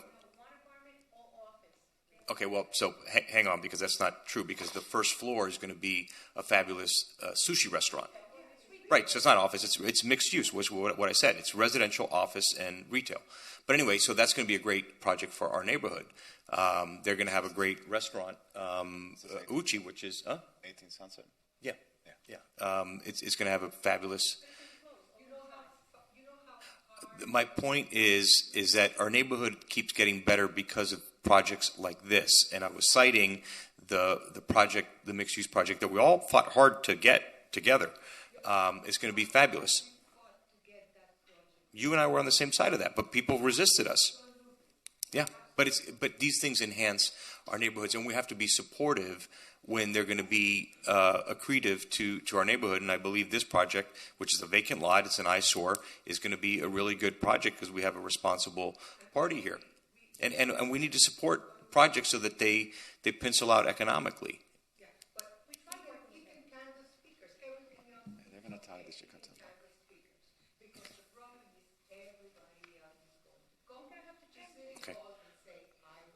Okay. Okay. Marilyn? Well, right now it's passing 2-1, so. Yeah, And when they come and say they want the speakers, we're going to tell them no, okay? All right, so we'll show this approved 2-1. It'll go back to the full commission as a C4 item for referral to the planning board. Yes. Okay. Did you tell me, Tom, that this has already been to the planning board once, or no? The project went to the planning board. Okay. But the project But not was these approved- exceptions. Was not approved with these exceptions, correct? Okay. But the project passed the planning board? It passed the planning board. We'd have to go back once this ordinance, if it passes, to add these items. I got it. Okay. And just for my own edification, not related to the project, and I'm sorry, I'm just going to educate myself right now and educate the public also. Since we're considering in second reading at the next meeting the warrant process, this would not be something that someone could get through a warrant because this is a use. It's not an actual, it's not a different type of. Correct. It involves things like speakers, which are not permitted. Right. And it involves number of seats, which is a use, which is not part of the warrant. However, if the commission wanted to, down the line, amend the warrant process to give yourselves that latitude, you could potentially do that later. Got it. Thank you. I appreciate it. Thank you. Okay. Colleagues, do you have any items that you want to call out of order? I'm good. Okay. And you guys are good on time? Yeah, I'm good. Okay. How about item number 10, Ocean Terrace progress discussion? I don't know if we have anybody from the public. Okay. All right. Sarah, be nice. Okay, Sarah, be nice. Okay. All right. Mr. Chair, could I be recognized? Sarah? You know, Mr. Finwarb, you should have just done the hotel. You should have sued us. You would have won that. But you were kind enough not to sue us and do an apartment building. So, I mean, thank you. Yeah, I was going to ask. I mean, these are Commissioner Rosa Gonzalez. I don't know if she's here or participating via phone. There are a number of items here. Is anyone prepared to talk to her items? I want to talk about 8, 9, and 10. About number 9. Number 9. Okay. What do we do here? Because, like, for example, number 10. Let me just, because I teed it up. Yeah, of course. Is there someone who I don't know what this item is? Does somebody want to speak to item 10? It is Commissioner Rosa Gonzalez's item. It was discussed at Neighborhoods last week, and good morning, Mr. Chair and Commissioners.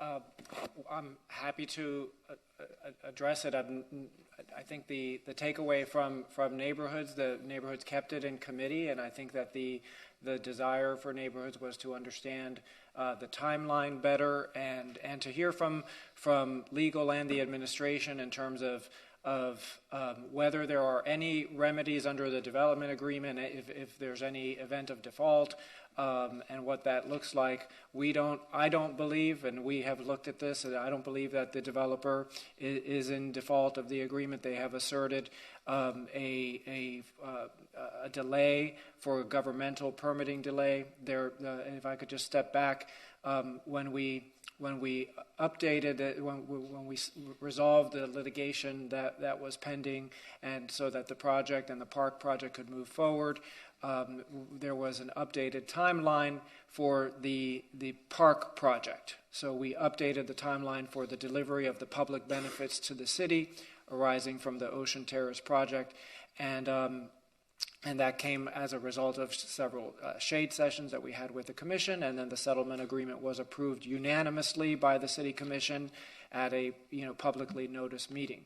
So the critical path on the timeline was I believe it's the issuance of a building permit for the park project. And so the deadline that was in the settlement agreement was September 1st of 2022. That was, of course, subject to future delays if they experience future delays specifically for permitting. And so they have submitted their application for a building permit. They have submitted all of their construction drawings. They have made all the payments that were due under the settlement agreement. They have obtained HPB approval for the park and for the project. And they've put us on notice that they believe that by the end of this year, in a few months, that the building permit will issue, and we don't disagree. It's in the process, and Eric could weigh in on that end. But it's in the process, and we believe that the building permit will issue. So in the context of can we default this developer, then what I advise that committee and what I tell you today is that even if we disagreed as to whether they're late or not, and whether it's excusable or not, then we'd have to give them a notice of default and an opportunity to cure. And it's a 90-day opportunity to cure. And so long as they're diligently commencing the cure, there's no default. So when you have a developer telling us, and we agree that the building permit is going to issue in the next 60 days, then there is no purpose really served in a default if you know that the developer is in good faith diligently pursuing the issuance of the permit, because all of those steps have been taken. So that's where we are today. The committee asked for the transcripts of the shade session to be shared, and I'm happy to send that to the committee members. I've also reviewed the transcripts, and I can confirm what I confirmed at the committee last week, that the timeline that we discussed that was a part of the settlement agreement was about the park project, not about the overall development. So that's just, I don't know if Commissioner Rosen-Gonzalez is on the line, or if Gotcha. Yeah. Thank you for that. I have an opinion, and before I speak, colleagues, do you have anything there? Could I just? I believe are you in neighborhoods? Yeah. Yeah. So my view on this is, first of all, this developer, I think, also has a very good reputation in our city for doing great projects. This development team painstakingly cobbled together these properties, spent, I don't know how much money, but it's fair to say well over $100 million in accumulating all of these properties. They've gone through painstaking zoning changes that have gone before this commission and previous commissions. They have labored very hard at great expense to put together this development. We have one commissioner out of the six of us who, for whatever reason, has animosity towards this developer and wants to just torture them in committee, and I think it's grossly unfair. She's casting aspersions that they're somehow delaying. I don't know of a developer who has well over $100 million invested and gone through painstaking zoning changes to make a development like this feasible, who wants to delay a development. I think it's abhorrent that because of petty personal reasons, they have to be tortured and humiliated publicly by a commissioner who has an axe to grind for whatever reason, and I won't stand for it. I'm fully supportive of this project moving forward, and if they have to sit there in neighborhoods, I ask my colleagues who sit there, to be fair and help them move forward with this project, because North Beach very much needs this project to go forward. It'll be an amazing enhancement to our city and to North Beach specifically. And I just think it's grossly unfair. This is why people don't want to invest in our city, because they get dragged before a commission who wants to torture them because of personal reasons. And I think it's unfair, so I want to be on record that I did hear snippets of that meeting, and it was really gross. So that's the discussion. Commissioner Fernandez, you want to talk about item 9?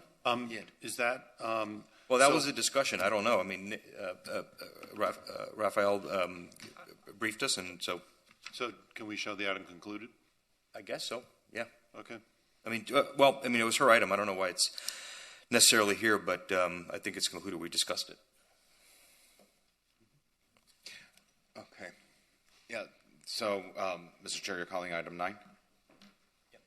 Okay. So, item 9, it's an item that's been placed here by our colleague, Commissioner Kristen Rosen-Gonzalez. It's an item for the purpose of repurposing city parking garage to become workforce housing, and it's referencing the garage here at 7th Street, the Collins southwest corner of Collins Avenue and 7th Street.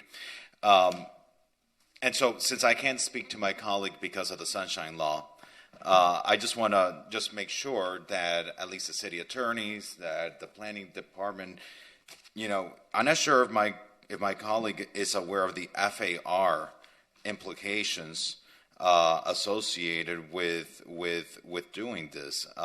There are FAR implications here. Usually, these workforce housing units we're talking about a city-owned garage that the 30-year lease is coming to an end soon, but possibly converting that for workforce housing. Typically, that would mean a developer having a developer do workforce housing there.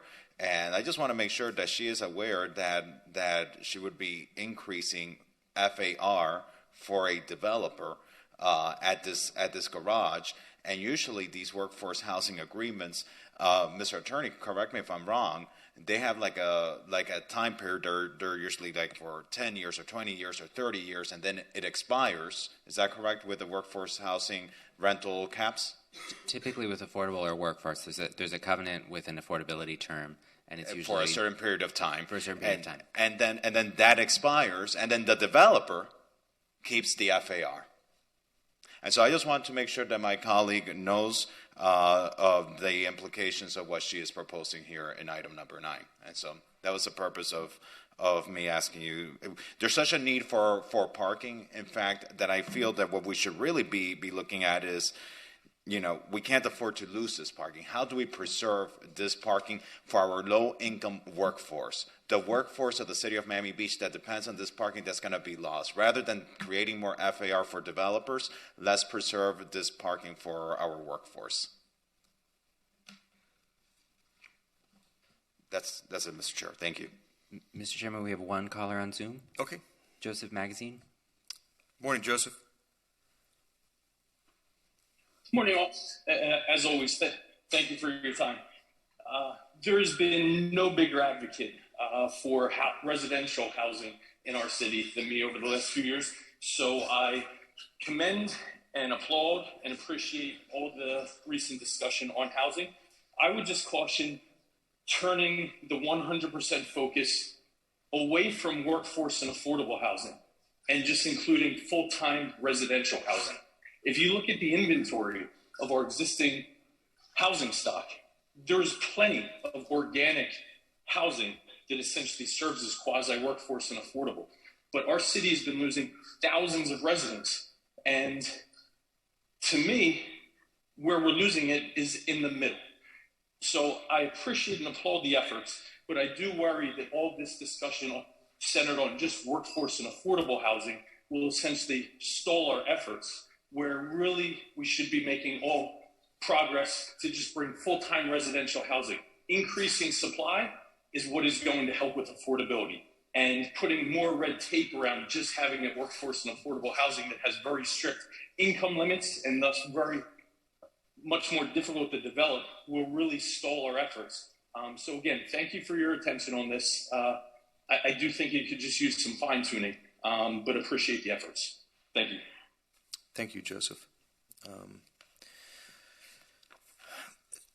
So I guess Commissioner Rosa Gonzalez is proposing taking this city garage and decommissioning it from a garage into making it workforce housing. Is that the idea?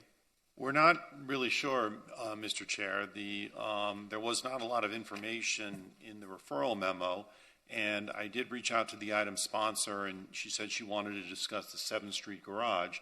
And so I worked with our parking director to come up with the language in the memo that basically gives a summary of the current situation with that garage. As some of you may be aware, the 7th Street garage consists of air rights that the city purchased in 1993, and pursuant to the agreement executed in 1994 when that garage was finalized, it became public parking.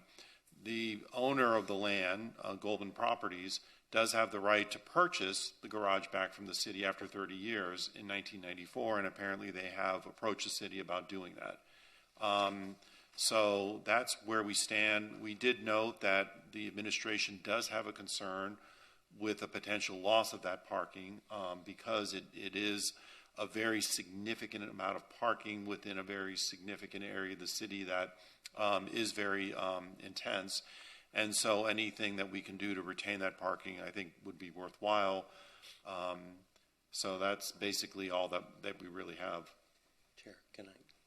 Yeah, Tom, it's my understanding that they have that right if they choose to buy it, right? So Correct. It's not our option; it's their option. So, it's my understanding they've approached the city. So, have they expressed that they intend to use their right, or what's the status? I know Monica has been in touch with them. So I was on a call with them. They were actually reaching out for two reasons. Number one, they were reaching out to make sure that they confirmed what the termination of the 30-year time period actually was from a date perspective, to make sure that they don't miss a window, to let us know that they were absolutely very interested, and also to tell us that if we had any interest, that they may be willing to try and negotiate something prior to the close of the 30-year window. So they absolutely represented that they were interested and that their plans, at least at this point, were to exercise that option. And what is the window? Have you all determined the date? I don't know that we have a firm date. I think that we're still trying to make sure that we've looked at all of the addendums and all of the execution dates, but I believe it's sometime in 2025 or 2026. Okay. And if they exercise that right, they would have to buy it, and so is the price determined or would be appraised? It would be based upon market rate at the time of the purchase. Okay. Well, I think we have a strong need for parking there, so I'm hoping that we're going to be able to retain the parking, whether or not it's in our name or their name. And I think the point on the workforce housing is accurate. There's no FAR. So I don't know how you would do that. I think at this point, because of the measures that have been forward, you'd have to go to the voters if you want to get more FAR. But I think there's a need for parking, so I'm hoping we're going to be able to keep that parking there. Let me ask, maybe I missed it, but what rights do we have? I haven't looked at the agreement at all, but do they have an affirmative right if they want to buy it? Is it like a put? They have the right to buy it, or we have the right to buy it as well? No, it's very clear in the agreement that at the end of the 30 years or the extinguishing of the debt, whichever is later, they have the affirmative right to purchase the property at market rate.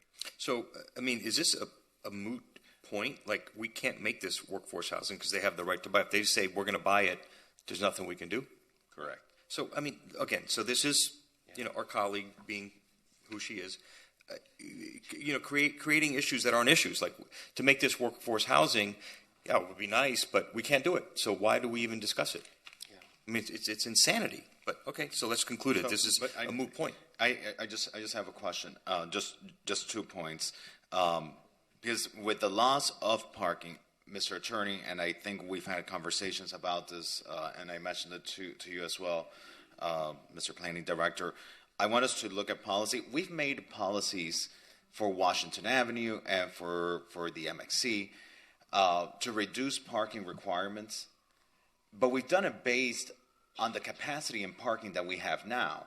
We can't eliminate altogether parking, but we made these policies because, okay, we have a certain amount of parking now, but we can't go below the threshold that we currently have, because then it's going to affect the policies we've put in place. And so to the extent that there's parking in the inventory that's being removed, I want to see policy that requires that replacement of parking. Because if not, we are going to find ourselves in a bigger problem than we're at. And the second part, Mr. Attorney, to the planning director's point, the memo that sent this over here was very vague. I'm tired of seeing on the commission agenda memos that are only one line that really don't tell you the intent of what one of our colleagues is putting forward on the agenda. Before I place something as a referral or anything on the agenda, I try, out of respect to my colleagues who have to vote on this, I try to put substance to it and thought, and I work with the administration. I try to meet with you guys to get feedback with the city attorneys as well. And I draft a memo so that you all know what I'm thinking, so the public, for the benefit of transparency, so the public knows what we're considering. And so when something comes to committee, the members of the dais know what's coming here. So I would like to work on a regulation that when we refer something to committee, it just cannot be a one-line memo, that there is actually, purpose. It explains what the intended outcome is. What are we looking to actually do? And if I can respond to that, we have a requirement that agenda items placed on a city commission meeting agenda have sufficient detail to give the fellow commissioners an understanding of what the proposal is. But obviously, it's up to we don't control what each member of the commission places on the agenda. Yeah, thank you. Speak to your friend Vice Mayor Fernandez, because this is how she operates. I can't speak to her. Yeah, well, I mean, you can tell her. Just generally, please refer items with some talking points so that we actually can deliberate, because we have no idea what's in her mind. Sometimes I wonder if she does. But item number 8 is also... Just to confirm, we're going to show item number 9 is discussed and concluded? Yeah, okay. Yeah. But Commissioner Fernandez raises an excellent point, and it's something that I had thought of, and this highlights it. To the extent that we're going to lose this property, and I'm not sure if they're going to continue it as a private parking garage, but if they were to repurpose it, and we would lose, I don't know, it's 700 spots. I mean, it's a lot of spots. So, Monica, we need to be proactively thinking about replacing this, because this could be a real big problem for us. Absolutely. Yeah. It's a big problem. Yeah. Not only in terms of parking, but financially with our bonding with our bonding capacity as well. So I'll stay on it if you want to stay on it, which is an inventory, particularly in the MXC. If we were to lose this, it's going to be a big problem. Where can we replace it? And then to the extent that we need more capacity, let's discuss, how do we do that? I had come on up, and I had asked for the city attorney to work on legislation for me, but since we're in the sunshine, if you want to work together with me, sponsor together with me on this policy, so that we don't lose. Sarah Marilyn, are you guys here for an item? Because is there an item, or are you just watching? Okay. This item? Okay. Do you have an opinion? You want to speak on it? Okay. You want to come and say it on the record, just so that Monica, jog my memory, because I've been an advocate for public parking, particularly in this neighborhood. We have a couple coming. There's some projects in the pipeline for parking in the MXC. No, not really. I do want to highlight also that so we have the small 12th Street garage. It's actually, I'm Monica Beltran, by the way, for the record, parking director. So we do have the smaller garage that serves basically the police station and also the government center over there, or the courthouse. We have a small on 13th Street, which is also quite small. It's 200 something spaces. We have the Anchor Garage, but we have a contract on that with the Lowe's and the Royal Palm that they can take up to 60, 70% of those spaces during peak time. So we don't have much parking there. And our salvation was really the 7th Street Garage with 600 plus spaces. So we need, and we need public parking. Yes. Because if you come to have dinner at a nice place and you have to pay $50, $60 for parking. Monica, what surface parking lots do we have in the area? So we have small lots. Small lots, and we do have probably the largest one in that ADCD area is the lot that sits on, we call it P16, on Collins and 13th. It holds 50 spaces currently, but we do need to get ahead of that ball game. Commissioner Fernandez or Tom, I mean, should we call for a public-private partnership, whether it's a surface lot or somewhere in the MXC, for someone to come in and we would partner with them, whether it's some zoning relief or public property to create some more parking, not just parking, but a real mixed use, whether it's office space or retail, to try to enhance the inventory. And it's not just the inventory, the parking, which is very needed, but also, MXC is a very challenged area. We've got a lot of problems there, but to try to call on the development community to do a project that we would want to see, whether it's office use or, particular residential workforce housing, something like that. I have a question. So I hear about different developments that want to come into different parts of our city. Have we ever explored, because we always think of public-private partnerships of the government coming, the private industry coming and building on government property and all that type of stuff. This is a smart way of leveraging.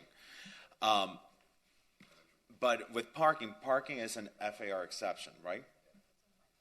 Required parking is an FAR exception. Required parking. And main use garages are an FAR exception. But let me ask you this. If for example, we are land constrained within, especially this part of the city, and someone is proposing to do a project, could we partner, they're doing it on private land, but could we partner with them to say, okay, you're doing this project on private land, but we as a city want to build public parking as part of your project that we, will pay for. We just don't have the land for us to do it ourselves, but we partner with you, we'll pay to do this there. It's not their required parking, but it's parking that we need. Would that be considered an FAR exception? In the past, Nick, correct me if I'm wrong, we have done strategic code amendments. We actually just did this for Lincoln Lane North in order to create a parking requirement for public parking. So we could do that, and we could tailor zoning legislation around something like that in order to maintain parking as an FAR exception. Well, so you read my mind. It's exactly what I was thinking, which is creating something out of nothing, gaining parking, and then a development that actually is, good for the city, creates jobs, housing, tax revenue, which is exactly Lincoln Lane, right? So like this stupidity of being against it, we are actually going to keep the same parking and more. Oh, and it's going to be covered. And then we're also getting offices, retail, and residential housing. Like, that's why it's a no-brainer. Oh, and by the way, millions and millions of dollars of annual income from the taxes that will generate. Or we keep it the way it is, which is just vacant surface parking, which is underutilized public land. What you're saying, Commissioner Fernandez, is exactly what I was thinking of. In this area, do we go out to the development community and say, look, as part of your project, we want you to do your project, but we want to build parking there, whether it's our expense or some kind of P3. Right. Nick, I'm fully supportive. I mean, if you want to explore it, you want to sponsor it, I'll co-sponsor with you. Let's work together on that. Nick, did I say anything? Looking into the legalities. No, I wanted Nick to be able to comment. Did I say anything incorrect? Oh, no, I just wanted to add one thing. I mean, obviously, one option is doing a solicitation for a joint development. The difference here with the code amendment that we did for Lincoln Lane is that addressed city-owned property and public-private on our property. I don't think we can require a private developer on their own property to provide public parking spaces, but we could offer zoning incentives for private development that provides public parking spaces. Yeah, exactly. If I could, so we have private parking, right? That's used by the public. So I'll call that private public, right? And we have public municipal parking lots that's owned by government, right? The issue here is controlling the cost of parking. Because if it's private and you're going to cost $50, $60 to come out here, we're going to continue dying. I mean, we will die because what we're parking saying, becomes unaffordable, right? But what we're saying, Monica, as part of a private development, us coming in and trying to get public parking within the envelope of a private development, but under our price structure, under your jurisdiction as the parking director. Correct, and that's ideal because we're losing 640 or something like that spaces. We don't need to gain 50. We don't need to gain 100 because that doesn't even begin to meet the need. There's a lot of property on Washington that needs the support of parking. This particular parking lot that I'm talking about with the 50 spaces is continuously full, right? There is need, but we need to significantly or as close to as possible replace the parking that we're going to lose over on 7th Street. And I think that should be our goal. And I think it's been a policy and a strategy of the commission always, the city, to provide affordable garage parking so we can take cars off the street and alleviate traffic congestion. And to that end, we need to make it available. And here to help. Thank you, Mr. Chairman, we have one caller on Zoom. Okay. Matthew Galtanov. Okay. Morning, Matthew. Good afternoon. Let me read this. Good afternoon, commissioners. I just want to talk. Look, I couldn't resist calling in when I heard this topic of parking come up here. We have adopted master plans, the transportation master plan and other master plans, where the city has set a policy of trying to encourage mode shift. That is, mode shift from the private automobile to perhaps transportation. That could be a rail link from the city, from the mainland to the city of Miami Beach. That could be other things within the city of Miami Beach, bicycles and other micro-mobility devices. But it's important to be data-driven here. And there used to be a parking status report released every single month to show the usage of these garages. And while I don't doubt that this garage at 7th and Collins is very well utilized, if we just look not so far away at 5th and Alton, that garage is not utilized that well because there have been some issues with the joint venture. I've seen the LTCs and other documents. The city and the other partner in the joint venture have to make contributions to make up for a shortfall. So again, there is policy on the city, looking to reduce the mode shift from private automobiles to other modes, and you have to make these hard decisions as policymakers. And that includes, looking at the data, that includes mass transit links and other things so that we don't have this situation where we said we have a parking shortage. Again, we need to be data-driven in all these decisions and not necessarily rely on emotion. Thank you. Thanks, Matthew. Okay. Commissioner Fernandez, if you want to run with it, I'm fully supportive and maybe we work together. But sure. Parking in the MXC for sure, but then creating, going out, whether you want to go out to the private market and try to get some solicitations for ideas and projects. I personally think it's a very good idea, much needed, but I think it's something, hopefully you want to run with. Yeah, absolutely. And I started working already with the city attorneys and planning on some legislation, and perhaps soon I'll have a referral to this committee to discuss that further. Yeah, I mean, in my own neighborhood, Sunset Harbor, I think Marilyn and Sarah, you might agree. The creation of that garage really was the catalyst to making our community explode. Yeah. Mayor Levine. Yeah. Yeah. Yeah. Yeah. So, and yeah, I mean, this is, you know, the one area of our city that's really challenged, the MXC.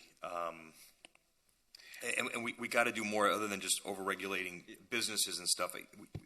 We got to find a catalytic project there. We still haven't done it. Maybe it's a parking garage at P3.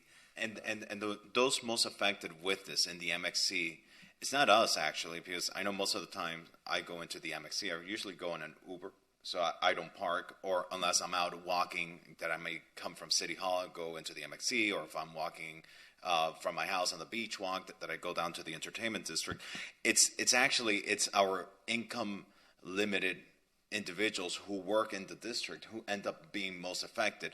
It's our employers who can't keep their employees because they can't even afford to park in the district. And I've heard the complaint from people who have looked at renting space to establish a business, and they're hesitant because they don't know if they will be able to retain the necessary workforce for it. So we'll work on this policy and with the support of the city attorney's office. Here's an idea, Monica. How many surface parking lots does the city own in the MXC? Do you know offhand? And the question I'm going to ask is, do we put those into play? Do we go to the development community and say, look, you can partner with us on our land? They may have to buy the adjacent properties, or the adjacent properties will want to do something. Partner with us, say, we'll put this into play. You build more garage parking, and we'd have to go to the voters, but get an additional FAR for workforce housing, office development, something like that. Like putting our asset into play to get the kind of development and additional parking that we need. So how many parking lots do we have? So the largest, I could tell you that the largest is that P16 on 13th Street. The others have 30, It's what, a quarter acre? If it's 50 spots, you said? 50 spots. As a point of reference, where the Collins Park garage sits, that had about 50 spaces. And that garage... Which parking garage is that? Collins Park, the G12, the new garage Collins next to the Ballet. Park. Oh, yeah. So that was, I remember, 50. Yeah. And now we got how many? 500 plus. Yeah. And so, that garage has also been a catalyst. That garage is utilized, and 100%. It has totally lessened the burden of parking in the area. Yeah, no, that has been a catalyst and will be a catalyst. That's a good example. So could we build a project like that on the So I'm parking director, but I haven't constructed anything yet. But I'm just use that as a parallel that we could really benefit from as much replacement parking as possible. I mean, to me, if we're going to do a parking in the future, if we're going to do another parking garage like that, I would want to build workforce housing on top of it. And if we need to get additional FAR, will we need FAR? Because if the public parking is an exception to FAR, why aren't we building workforce housing on top? I mean, there's height restrictions, but we'd have to modify that. If you built it as a main use parking garage, you can have, under the code currently, up to 25% non-parking floor area. The commission can increase that if you wanted to increase that to 35, 45, even 49%. You just couldn't go over 50%. The other option would be to do something along the lines of what we did at Lincoln Lane North, where you create a public parking requirement. That would be an exception to the FAR. One of the things I would like us to look at in the future, and this goes now outside kind of what we're speaking here, but maybe a little bit more creatively, working with our neighboring jurisdictions, like Civic Center. Mm-hmm. I mean, not Civic Center, Government Center downtown. Right now, there. Government Center has a few garages. It has a cultural center garage. It has Dade County? Yeah, Dade County. By the Orange Peel, it has another garage, and then it has a third garage where the tag agency is at. All those are garages that are used 9 to 5. And then at night, after government offices close, it literally gets shut down. There's a gate that comes and closes it. And just wondering, to help our workforce and support, these individuals that they don't live in Miami Beach anymore because they can't afford to live in Miami Beach, but they live in Hialeah. A lot of them live in Opa-locka, or they travel long distances from Kendall. Could we establish something where we use public spaces that already exist in downtown that are underutilized, especially at night when the majority of our entertainment district workforce needs it, and in the weekends, and have a trolley service, a bus service where they park there off the island, and then we bus them in. And I would like us to see if we can creatively find a solution for our workforce, somehow using this asset that already exists that could be quickly implemented when it's not being used in the weekends and at night. Yeah, we've done different initiatives for employee parking. I had a major hotel come to me and say, "Look, I'm losing employees. I don't have a place for employees to park." So think about the Fontainebleau. How many employees do they have? Think about the Lowe's. How many employees do they have? And I'm going to refer to my experience prior to the city. Think about Miami International. Think about all those employees that work for all those airlines. Could they park in public parking? No, they couldn't afford it, and there isn't sufficient. So, and I just want to leave that out there for consideration, that we talk about workforce housing. It's an expensive proposition, and it puts people into, and it's a great idea, but I think that we could also look at workforce parking. Yep. And we did propose different solutions and initiatives in different meetings that we had, outreach, including the Fontainebleau, et cetera, promoting employers paying for bus passes for their employees, promoting the South Florida commuter services for carpooling, et cetera. Nothing took off, but certainly a conversation to be continued. And, one of the things that I think we could even look at, just a lot of our workforce comes from the north part of Miami-Dade County, northwest part of Miami-Dade County. So, like, for example, recently they were discussing there's this direct bus service, and I got to get the details. I was speaking with someone about it recently. A direct bus service from a park and ride facility that's being constructed in northwest Miami-Dade coming to Miami Beach.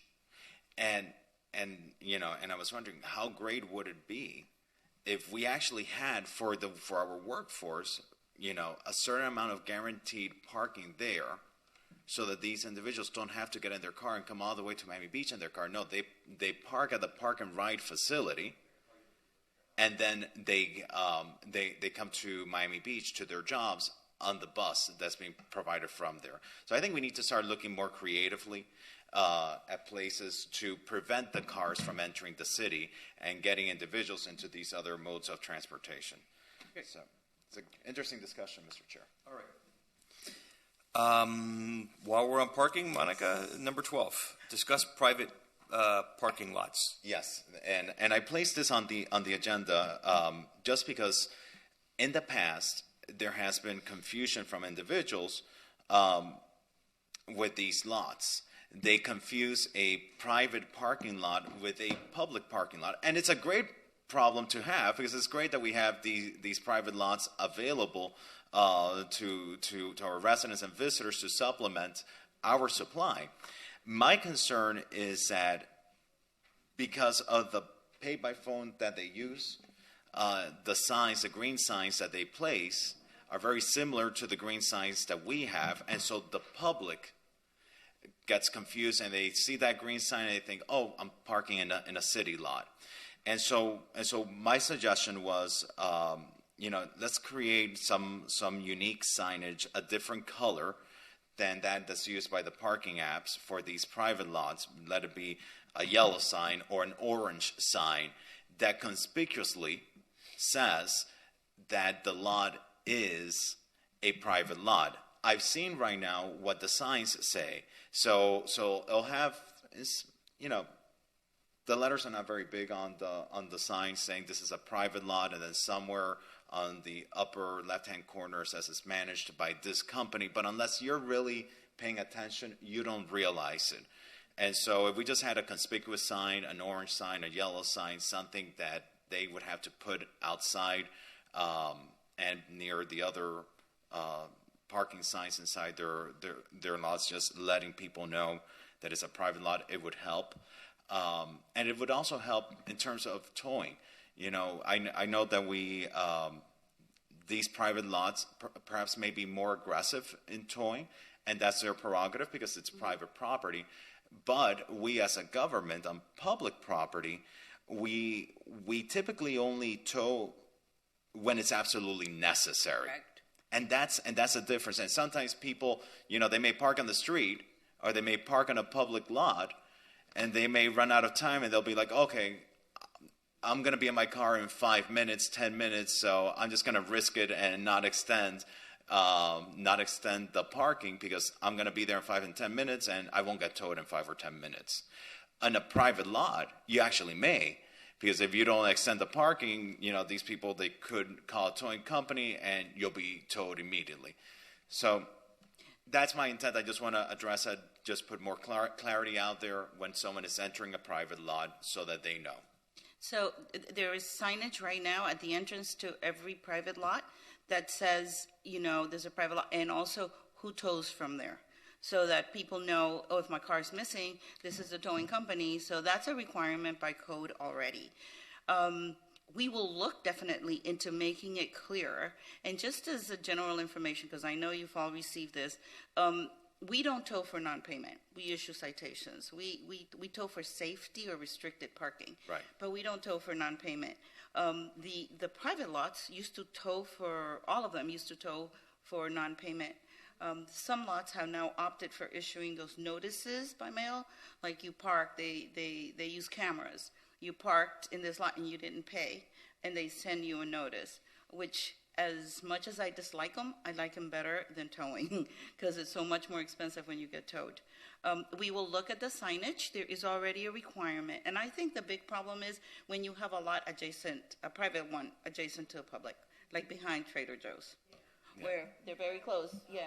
And over by Normandy, right? And so we've put sign that says municipal or public parking, private, so that people know, but it's very confusing. Most people don't realize it. They don't realize it. They don't realize it. We'll work on it. Yeah, let's. Could we work together on some Absolutely. sign just to? We need to make it flashier so the people can maybe catch their attention. I don't know if the camera can zoom into this, but like, it says warning on the top, but then you have to read the smaller print. There's a lot of information. You know, to really.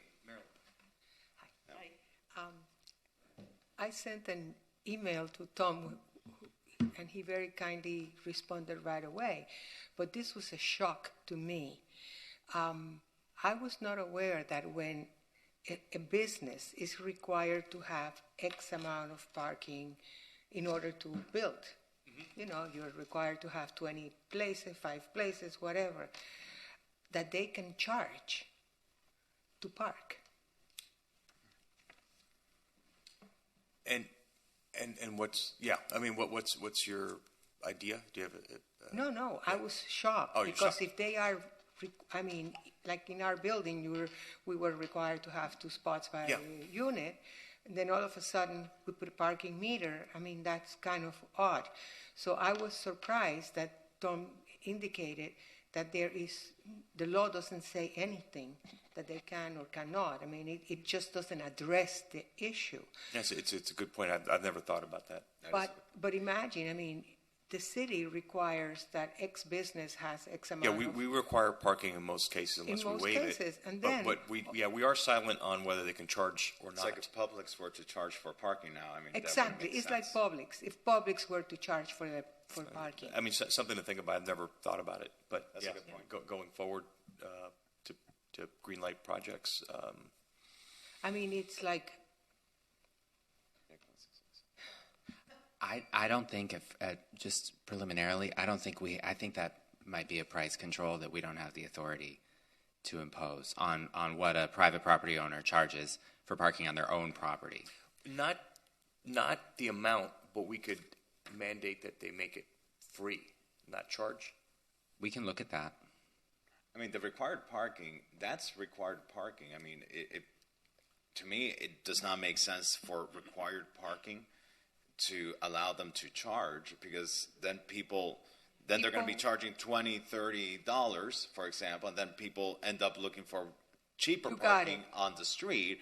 And so it was then the whole purpose of requiring them to have parking. Yeah, you require them to have parking so people can park there free and they don't have to be circling around or have to go to a municipal or a private lot. I mean, that was a good point. I was shocked when I saw that they were charging for something that had Which project are you thinking that about? had always been free. Which project are you thinking about specifically? Right next door to us, Combras. Oh, yeah. They just started that. Yeah, that's... Yeah.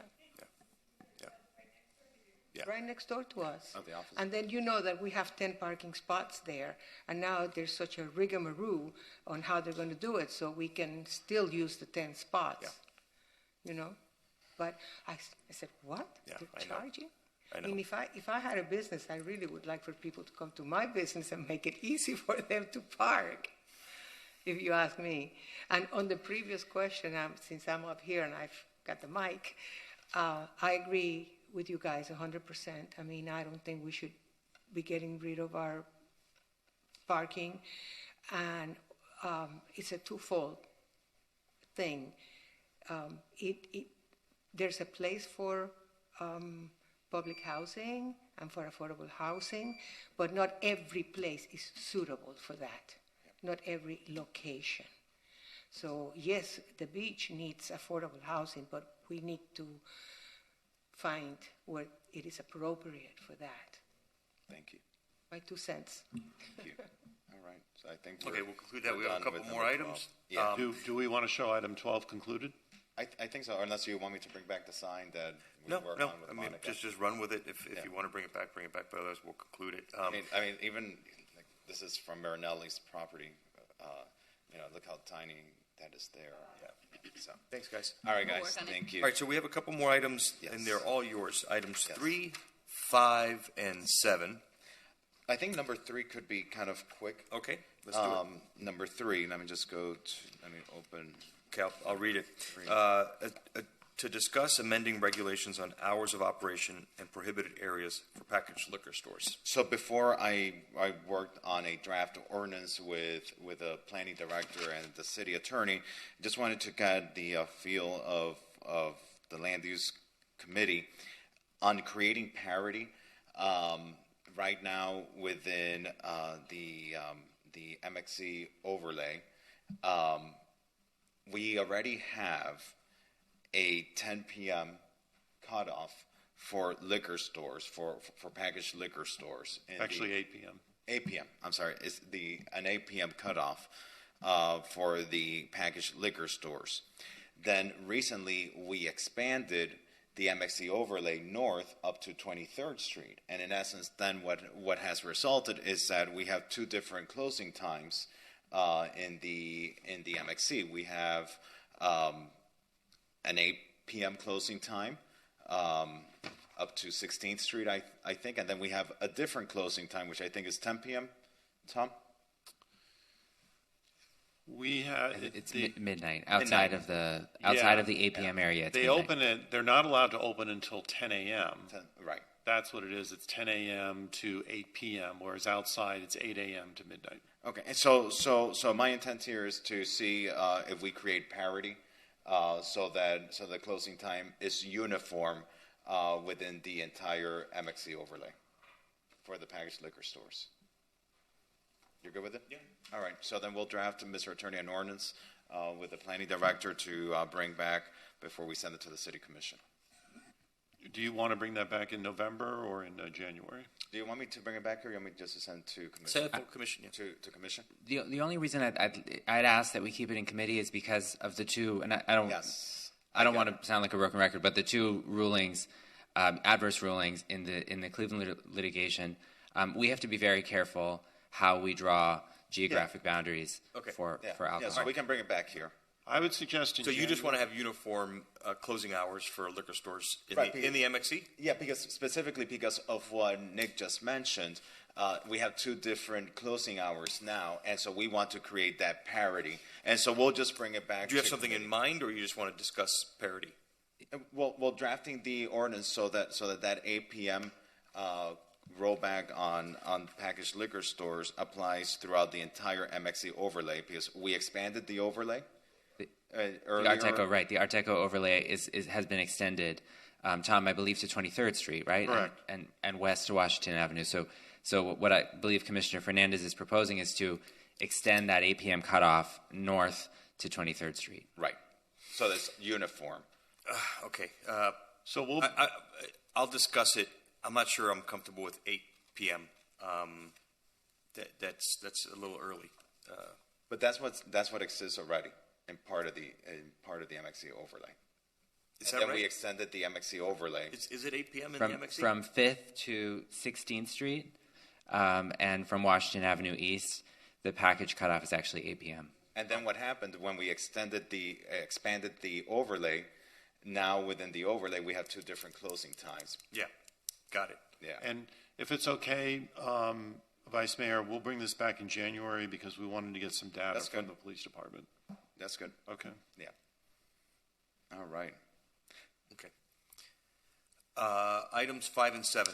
5 and 7. Okay, so item 5 is what we've discussed in the past about how we can get better design in our public buildings that are paid for with taxpayers' dollars. Staff met with our procurement department because all of this starts from the solicitation process, and they've brought forward some recommendations. So with that, I'd like to recognize the planning director through the chair to present their recommendations. Sure, and I'll be very brief. Under the update section of the Land Use Committee memo, we did meet with the procurement director, and we've come up with a couple of different recommendations that deal with creating additional criteria for future requests for proposals and future requests for qualifications, as well as enhancing the city department's internal requirements for evaluating their procedures for evaluation committees. If there's consensus on this, our recommendation would be that we conclude the item with direction to bring a resolution to the commission. It can be a consent resolution, and we will show the sponsor a draft of the resolution before putting it on the commission agenda for the commission to endorse this. And Mr. Chair, I generally I support the ideas that have been brought forward from adding the criteria in the RFPs and RFQs to the evaluation committees, et cetera. I'm supportive of these ideas. I don't know if you've had an opportunity to review them. I have not, but I definitely support, the concept of just making sure we have excellent design for any city project. It's something many years ago I also endorsed and supported. So I think everything that we do is, it's got to be first class. And for the most part, recent projects have been that way. I think so. Yeah. But historically, governments in general design really ugly buildings. This building, this building, the brutalist style, I believe, is what we would call this, is an example of government. A lot of the county buildings are just horrific. Government centers. We should always champion design. Absolutely. Okay. Okay. Good. So with that, we'll bring a resolution back to the city commission adopting these recommendations. That's correct. Perfect. Thank you. Our last item is item number 7, also yours.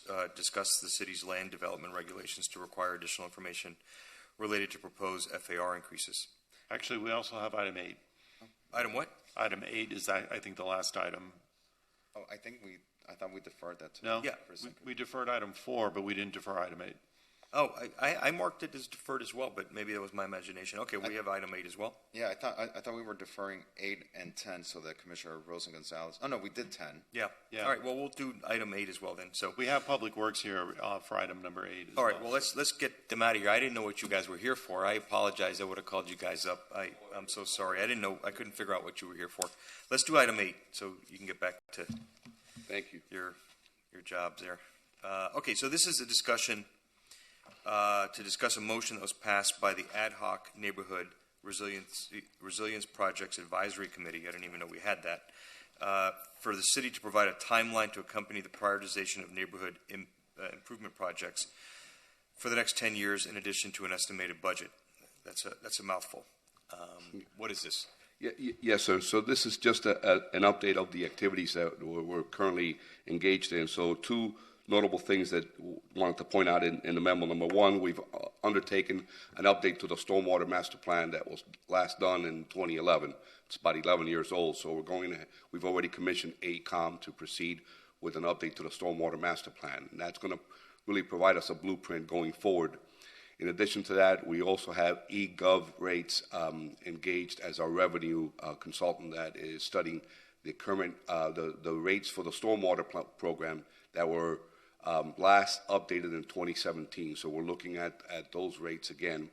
And in addition to that, we also have a rate study undergoing for water and sewer, for our water and sewer program. Because obviously they're tied together with these neighborhood improvement programs. They require extensive drainage work, which requires then the water and sewer work. So what we wanted to do is just to update you on our activities, what we're doing right now.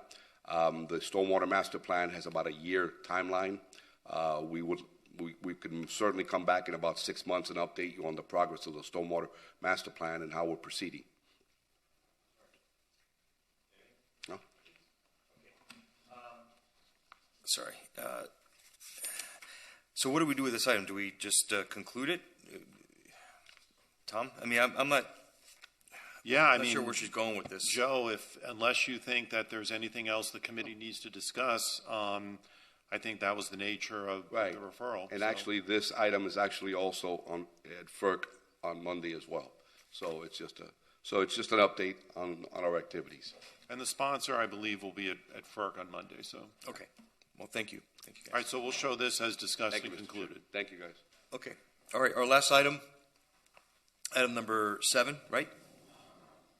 Yeah. Item number 7.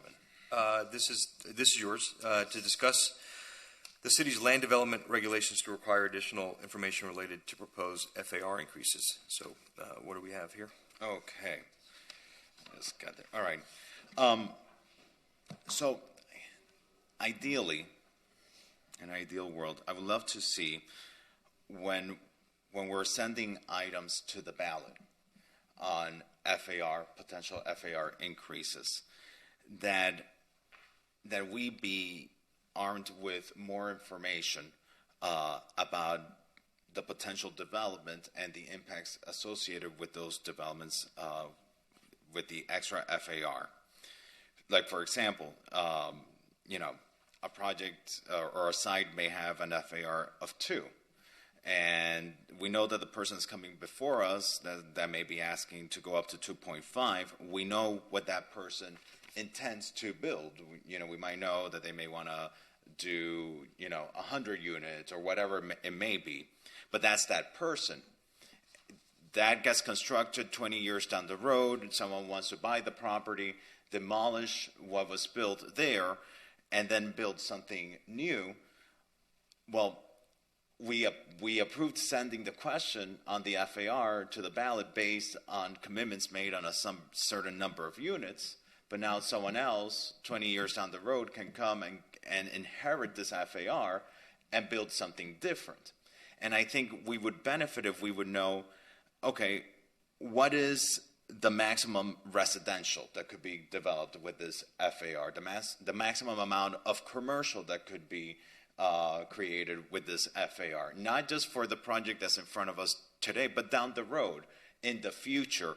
What are those? What's that amount of square footage, and allowing then the commission, if they desire to get more information on traffic impacts or water and sewer impacts, stormwater capacity, all these other side impacts that we would be able to ask for it if the increase in square footage is really significant. But at the very least, I think we should get a report that tells us, with this increase from 1.5 to 2, or from 1 to 2, or from 2 to 2.5, this is the maximum amount of residential, and this is the maximum amount of commercial. And then, at our prerogative as a commission, we could request further analysis on traffic, on water and sewers, and stormwater capacity.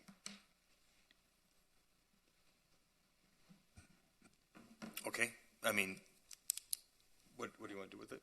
Well, I want to create this. I want to create this requirement that when we have items that come before us in the future, requesting from us to put something on the ballot for an FAR increase, that we know, okay, if this passes, this is going to be the maximum amount of residential square footage that could be constructed eventually, or the maximum amount of commercial, and and then we would be able to get information on traffic or water and sewer impacts, stormwater capacity, etc. Right. So FAR increases have to go before voters. So yes. You're saying that when these things come up, we would have adjacent requirements to specify maximum residential units, traffic impact, these corollary items? Well, so where I'm going with it is are you saying that it has to be on the ballot? Because then we have ballot language limitations. No. I mean us, before we... So, like, for example,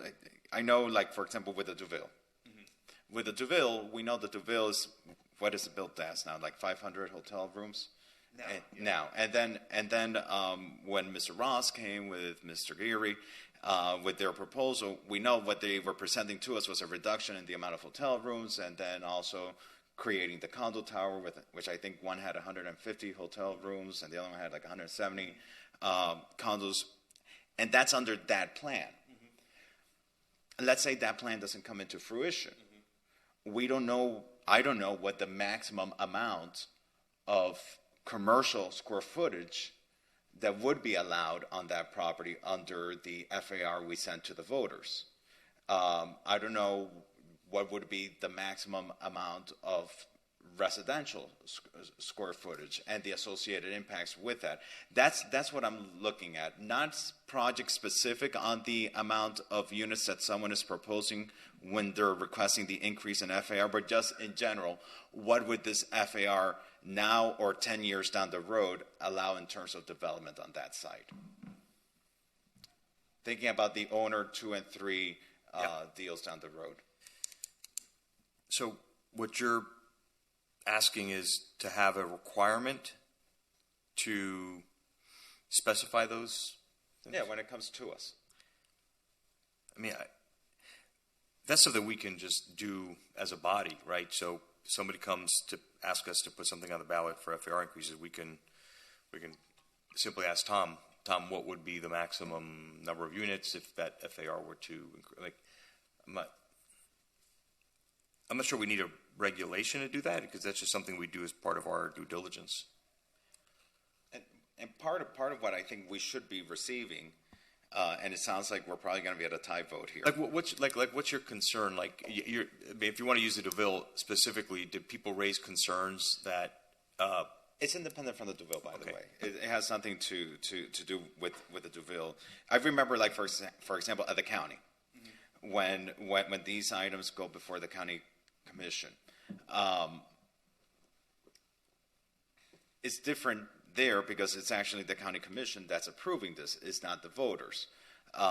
So there they would know, okay, under the requested FAR, this is the maximum amount of residential, the maximum amount of commercial. Sometimes they would say this would be the maximum amount of residential and this is the maximum amount of commercial within a mixed use, for example, and these are the potential traffic impacts on this A-rated road. The A-rated road could drop down to a C-rated road, and you could potentially have issues at this left lane, and you may want to consider reconfiguration, or you may want for the developer to eventually, do corrections to this intersection to improve the capacity of it. This is the potential water usage of this site and the potential sewer impacts that it could have. Having that information when we're deciding to increase or to send to the voters these increases in FAR, which I think is responsible for us to have, because we might find out about needs of the area that then we could get the developer to address as part of even of a public benefit. Because sometimes we negotiate public benefits, I feel, that are more political than actually real benefits for the community. And I think if we have this information and now we know, okay, there's an issue with traffic flow at this side street where the level of service is going to drop because of the new development, well, then perhaps the developer could help us, facilitate improvements to that road. Or if the level of service of the sewer system is going to drop and you need to do improvements, well, then perhaps the developer could come in and help with those improvements. But we will know what the impacts are when we're getting this data. Mr. Chairman, could I weigh in? The state of the law now is that at the time a final project is submitted, the planning department is required to do an impact analysis of what that project will have on existing infrastructure, schools, water and sewer, transportation, parks. I think what Commissioner Fernandez is proposing is maybe getting some of that information, or maybe preliminary information, up front when the applicant first submits their request for an FAR increase. The other analysis that we do is whenever we amend the comprehensive plan, which we are whenever we're increasing FAR, there's a companion comprehensive plan amendment. That draft amendment has to be submitted to the reviewing agencies, and we get comments on what that additional impact of development will have on our infrastructure at that point as well. So there may be some overlap with existing requirements, but I think what Vice Mayor Fernandez is proposing is getting preliminary information up front. Right, because the information is available, and the data is already collected. We're just not requesting it. It's not provided to us right now. Well, and the information is usually available once a final project is submitted, but I think maybe preliminary information up front would address what you're looking for. Yes. And is this complicated? Like, if someone is coming to us and they're asking us to go from 1.5 to 2 FAR, I know. Like, for example, with ballot question 7. Before I approved to put ballot question 7 on the ballot, I asked the person that approached me about it, I need to see the impacts. And they got me reports with impacts, which is consistent with what I'm doing here. It seems to me it's not difficult to get these reports, and it's not onerous to get these reports, Mr. Planning Director? No, I think that it's something where you could do it one of two ways. The commission could require it, or individual commissioners could ask for it.